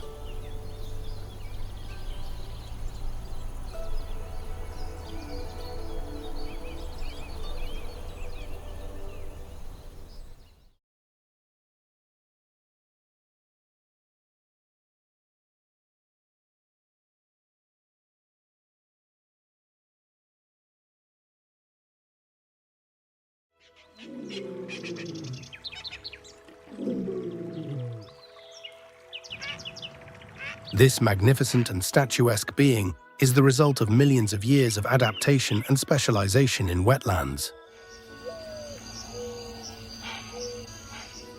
Recent genetic research from the year 2024 shows that the Goliath heron, the largest heron in the world, began to evolve and diverge from its relatives for flooded environments about 5 million years ago. They belong to an ancient and distinct branch of the Ardeidae family, with characteristics of shape, size, and behavior that allow them to survive in an exemplary manner and without much competition among shallow waters, reed beds, and wet ground. In the vast system of the Linyanti Marsh, the current population of Goliath herons is estimated at approximately 120 to 150 resident individuals distributed over an area of about 38.6 square miles. The Goliath heron, with its height of 4.9 feet, does not fly fast or at great heights unnecessarily. It glides slowly and majestically through the morning mist, with long legs dangling and neck retracted, looking like a giant and prehistoric shadow crossing the soft sky. Every slow and deep movement of the wings is a mixture of energy conservation instinct and caution. They remain faithful and sedentary in rich marshes, like Linyanti, moving only small distances along the river or between lagoons when they need food or water levels change. This is not a seasonal migration, just a natural and local response to daily environmental changes.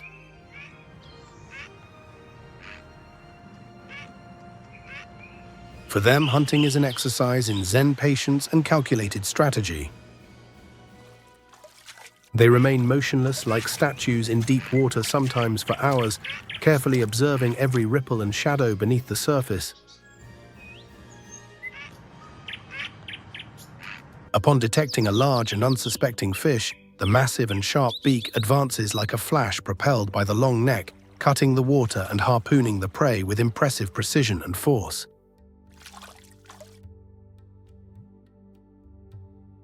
When the captured fish is large and heavy, they can eat fish up to 6.6 pounds. They laboriously carry it to the shore or a vegetation platform before swallowing it whole. They frequently use the hunting strategy known as jackpot or high investment.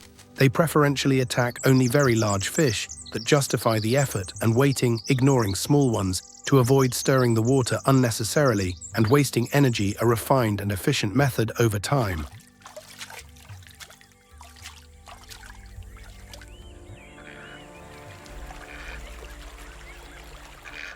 Compared to the delicate and stalking technique of the heron, the Nile crocodile, Africa's largest and most feared reptile, does not hunt delicately or selectively. Its body is designed for brute force and endurance. The back is covered by rigid and reinforced scales with small internal bony plates called osteoderms under the thick skin, forming an almost impenetrable dorsal armor for other predators.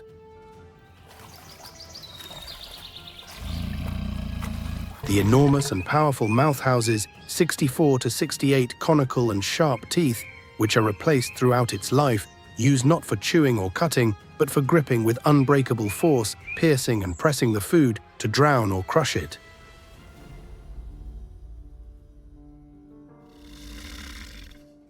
A transparent nictitating membrane covers and protects the eyes like diving goggles when submerged, protecting the cornea from debris and maintaining clear vision underwater.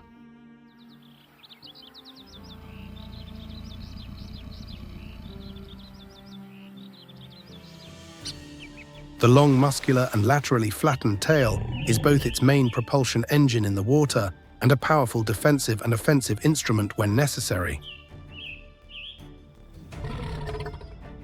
Hunting for them is an act of extreme focused patience and abrupt explosive force.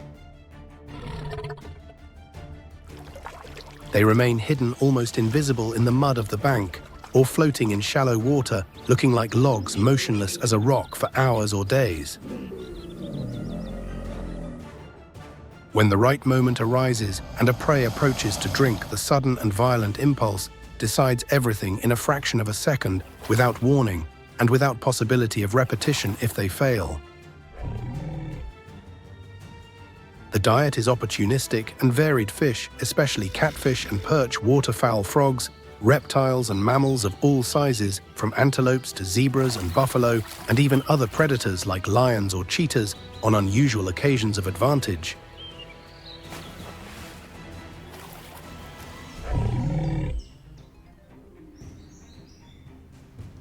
After capturing and securing a large prey, they drag it into deep water and spin the body frantically on its longitudinal axis in the water in the technical movement called death roll, an intense and tearing spin that disorients the victim and allows tearing off manageable chunks of meat to swallow since they cannot chew.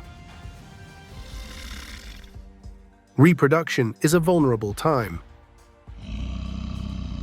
The female lays 25 to 80 hard-shelled eggs in nests, dug in sunny sandbanks or dry vegetation near the water.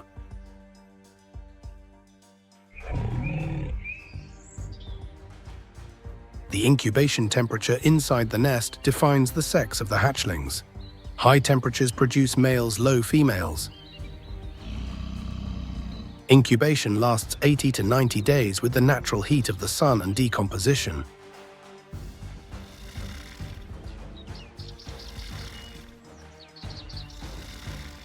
Before hatching the hatchlings inside, the eggs emit high-pitched and chirping calls, the auditory signal for the vigilant mother to carefully unearth the nest and guide or transport them in her mouth to the safety of the water or creches.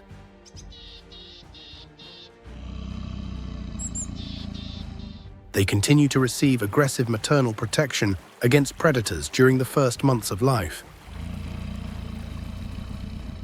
The longevity of the Nile crocodile is remarkable, varying from 50 to 70 years in the wild, capable of exceeding 100 years in ideal captivity conditions. As a successful fruit of millions of years of evolution, the Nile crocodile has the appearance and resistance of a living fossil.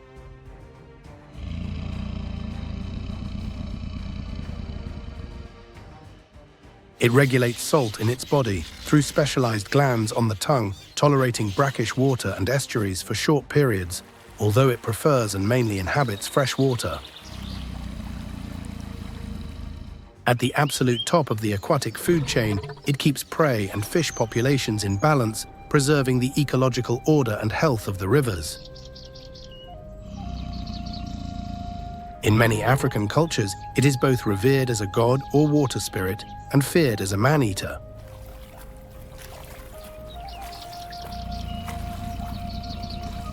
In the wild waters of this place, the Nile crocodile is the silent and lethal guardian, reminding everyone that nature follows ancient and ruthless rules that have never been broken.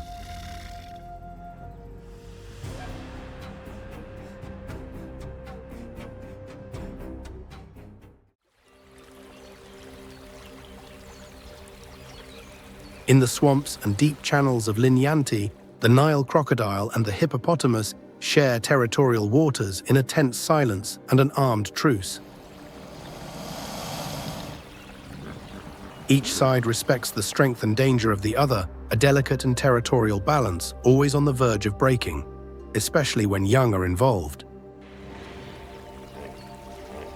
As the third largest terrestrial and semi-aquatic mammal on the planet by weight, surpassed only by the two elephant species and the white rhinoceros, the hippopotamus stands out for its impressiveness, body mass and aggressiveness. The name hippopotamus means river horse and originates from ancient Greek, reflecting its intimate and amphibious relationship with rivers, although they are not related to horses.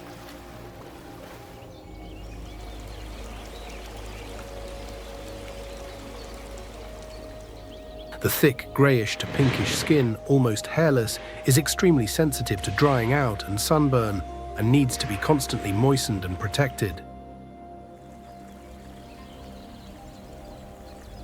They secrete a viscous and reddish fluid through pores in the skin, popularly and erroneously known as blood sweat, which functions chemically as a highly effective natural sunscreen and possesses antimicrobial properties to heal wounds in dirty water.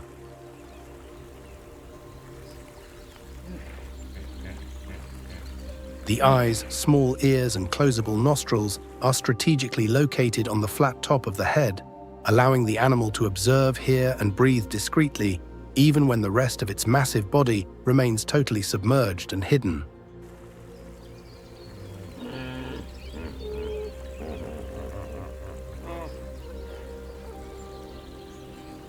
The powerful jaw, capable of opening almost 180 degrees, armed with curved lower ivory canines up to 19.7 inches long, and a bite force estimated at approximately 1,827 pounds. Force almost a ton of pressure is among the most impressive and dangerous of terrestrial mammals.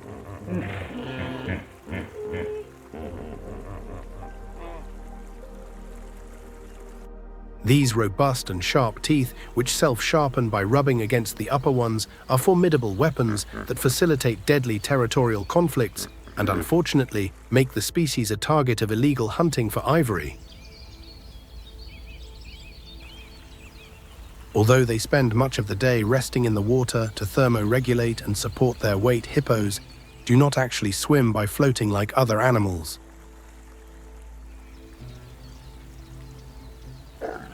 They walk, run, or propel their bodies heavily along the riverbed thanks to their dense and solid bones, pachyostosis, which act as ballast and reduce buoyancy.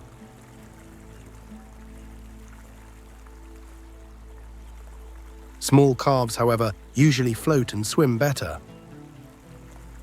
They live in gregarious social groups called pods or bloats, which can concentrate up to 30 individuals or more in dry seasons, led and defended by a dominant and territorial male. The male jealously controls a specific stretch of the river or lake and access to the females, and is always ready for intense and bloody disputes with other males to protect the area and his status. Sometimes these violent clashes end tragically with death or serious injuries. During the day, they remain submerged or grouped in the water or sandbanks to avoid the scorching sun and maintain a stable body temperature.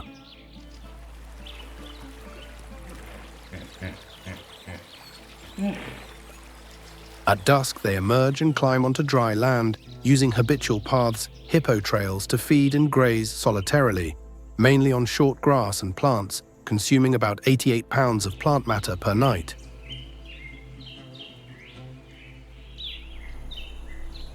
Despite their heavy, chubby and short-legged appearance, they can run surprisingly fast on land, reaching speeds of up to 19 miles per hour over short distances, making them very dangerous if something comes between them and the water.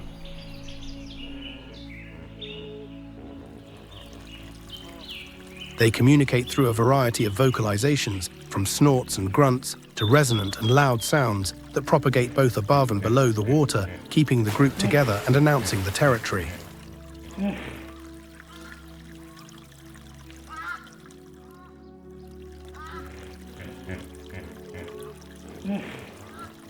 Hippos live for 40 to 50 years in the wild and can reach older ages in captivity.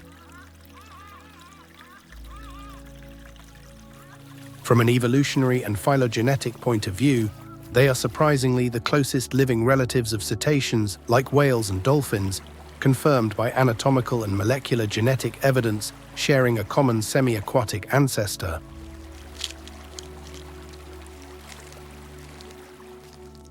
The female generally gives birth to a single calf underwater or in very shallow water. The calf manages to suckle mother's milk even while submerged, thanks to the instinctive ability to close its nostrils and fold its ears.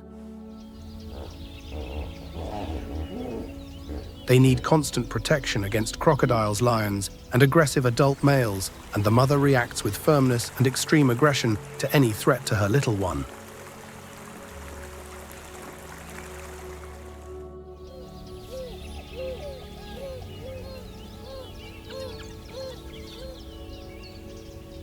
Just as hippos live in social groups for protection, the African wild dog or painted dog Lycaon pictus stands out for its extremely cohesive, complex social structure and its extraordinary cooperation in hunting and rearing.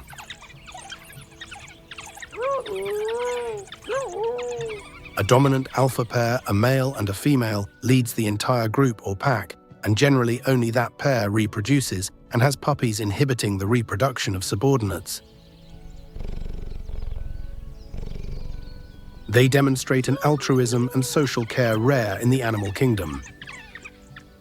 The entire group, including siblings and uncles, cares for, feeds, and protects the alpha pair's pups, supports and feeds injured, old, or weakened members who cannot hunt, and keeps the family unit strong.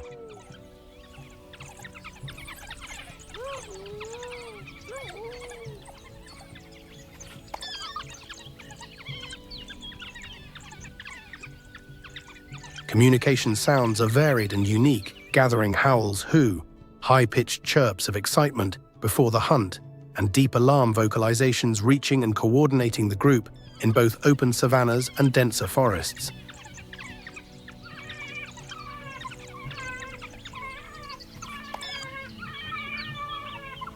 In the breeding season, the alpha female gives birth to a large litter of 2 to 20 puppies, one of the largest among canids, usually in abandoned underground aardvark burrows or other safe natural shelters.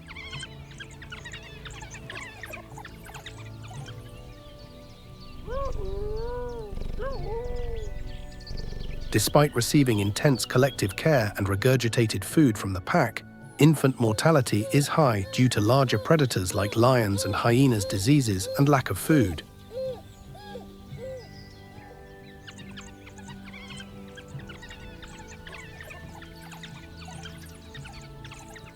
In the wild, they live an intense but short life, generally between 10 and 13 years.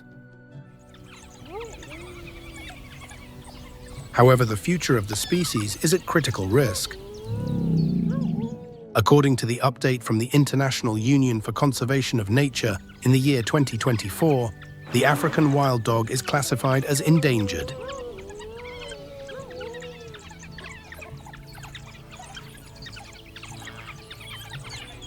They live in small, isolated and fragmented populations susceptible to contagious diseases transmitted by domestic dogs such as rabies and distemper, in addition to suffering persecution and conflicts with humans and livestock farmers due to the occasional habit of hunting domestic animals and habitat loss.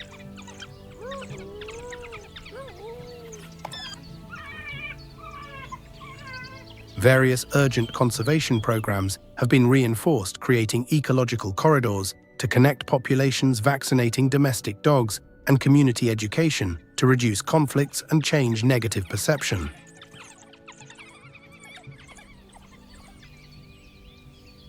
An essential effort to preserve this unique, colorful, and socially complex predator.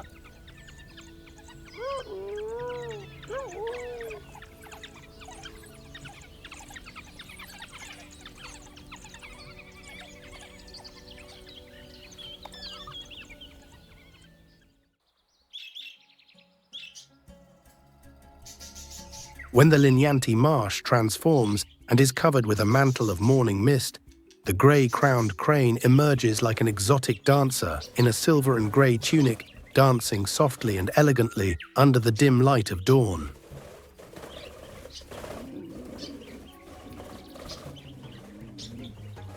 The rigid golden crown of feathers on its head, which gives it its name, makes it stand out radiantly in the silence and mist of the landscape. The striking face with the bright red patch on the neck gular sac, immaculate white cheeks, and velvety black tuft on top of the head resemble statues of ancient deities or tribal masks, a natural beauty difficult to ignore.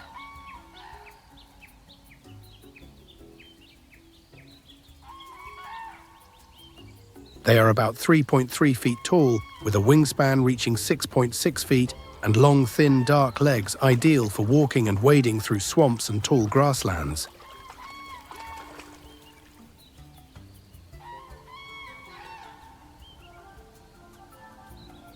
Unlike many other crane species that nest and sleep on the ground, they possess a long and functional hind toe, an adaptation that allows them to perch and sleep safely on tree branches, expanding their resting space to higher and safer layers away from ground predators.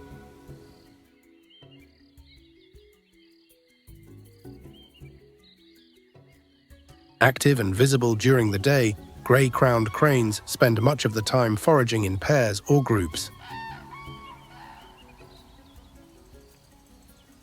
The diet is omnivorous and versatile and includes insects such as grasshoppers, frogs, small snakes, rodents, crustaceans, as well as grass seeds and agricultural grains, a clear example of broad dietary adaptation.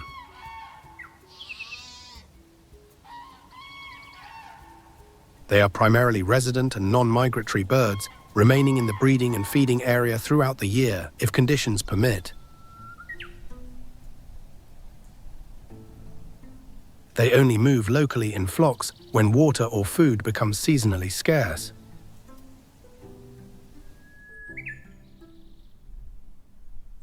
They live in monogamous pairs for life, small family groups, and gather in larger social flocks outside the breeding season, especially near water sources.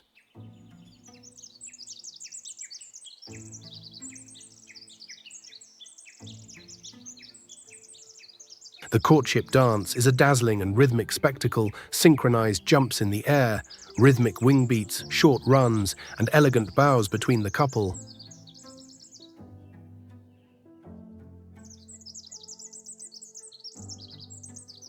Its characteristic call, a two-note trumpet sound, mahem, resonates melodically through the swamps and fields, attracting the mate, reinforcing the bond and asserting territory.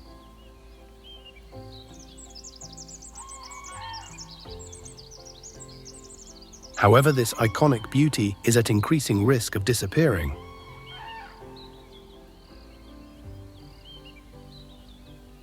According to the International Union for Conservation of Nature, in the year 2024, the grey-crowned crane is worryingly classified as endangered.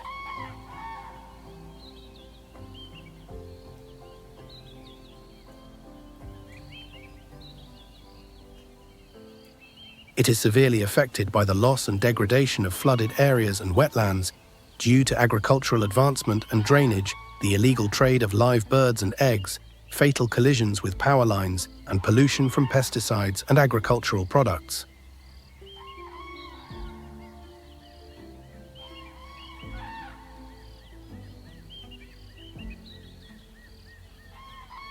In many African cultures, it is a national symbol, as in Uganda, of prosperity and good luck, a sacred and respected bridge between human beings and nature.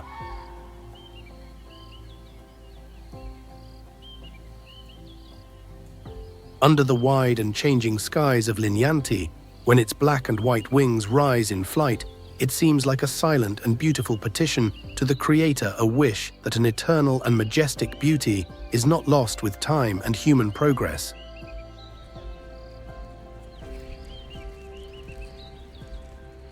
When the dazzling image of the grey-crowned crane dissipates in the distance, the swamps acquire another tone and character.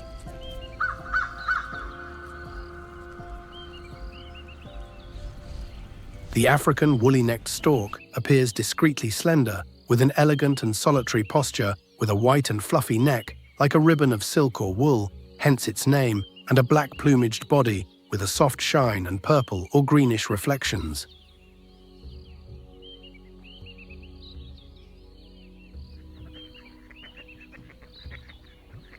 Measuring 29.5 to 36.2 inches in height, it sports a striking black cap on its head and eyes of a deep and intense wine-red color.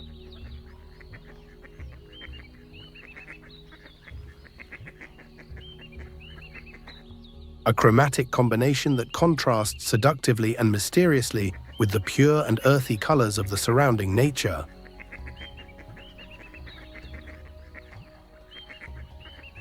It is widely but sparsely distributed throughout the tropical regions of Africa and Asia, present in diverse aquatic and humid environments, swamps, rivers, irrigation canals, reservoirs, mangroves, flooded agricultural fields, and even tidal areas on the coast.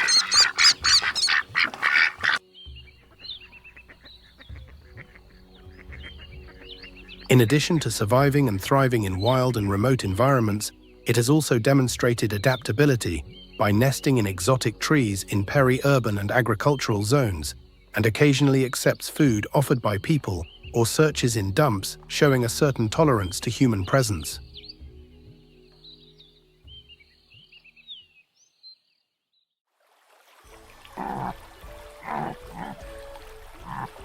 The global and local rise in temperatures and the observed 15% reduction in annual rainfall over the last decade in the region have caused several vital flooded areas and wetlands to dry up gradually or become seasonal.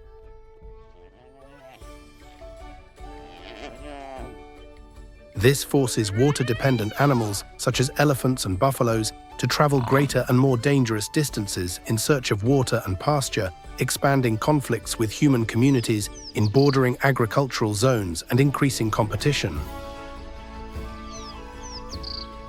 The situation of illegal hunting and poaching became especially critical and alarming between October 2023 and July 2024, with the sad discovery of 105 dead elephant carcasses, many of them mutilated without ivory tusks, a clear sign of professional poacher activity.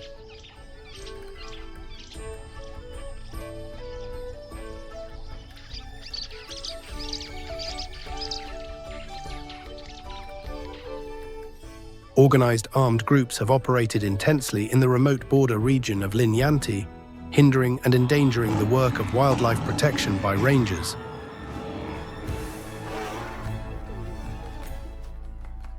The controversial legalization of elephant hunting in Botswana since 2019, with a set quota of 414 elephants for the 2024 hunting season, also brings additional ethical and management challenges. The selective elimination of large males with big tusks, trophies not only affects the total number of individuals and genetics, but also destabilizes the social structure and knowledge of elephant groups, leading calves and young ones to more reactive, aggressive, and disoriented behaviors, and paradoxically increasing conflicts with human beings.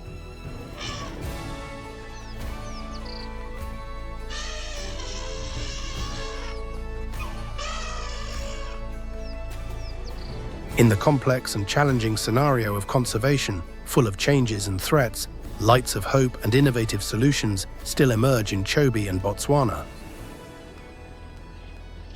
A modern and pioneering wildlife forensics center has recently been established in Botswana, scientifically administered by Virginia Tech University, in close collaboration with the local conservation organization Caracal. The center uses advanced DNA and genetic analysis technology to trace the exact geographic origin of illegal trade products like ivory or bushmeat, supporting criminal investigations and the legal accountability of international criminal networks.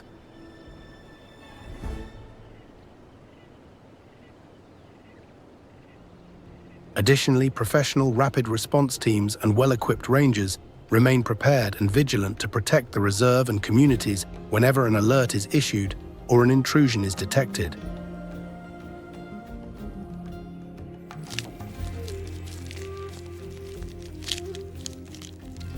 However, Chobe Park and its ecosystems cannot face the rising wave of ecological, climatic, and human pressures alone.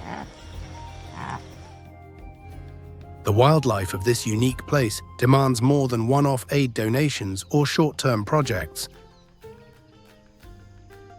It needs a global human awakening, a shift in consciousness, and a sacred and ethical sense of responsibility before the magnificent work of natural creation, of which we are only temporary and humble guardians, not its owners nor its destroyers. If you have ever had the privilege of being in Chobe, seen with your own eyes, herds of elephants majestically making their way through the water at sunset, or groups of lions resting silent and powerful in the mud, share your experience and memories below in the comments.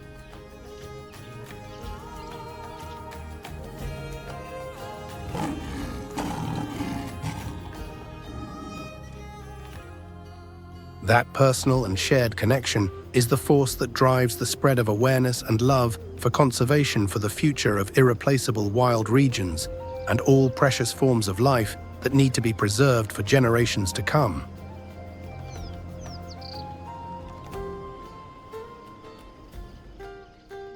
Don't forget to subscribe to the channel to support our work, and activate the notification bell to continue traveling with us on new extraordinary discoveries through the natural world.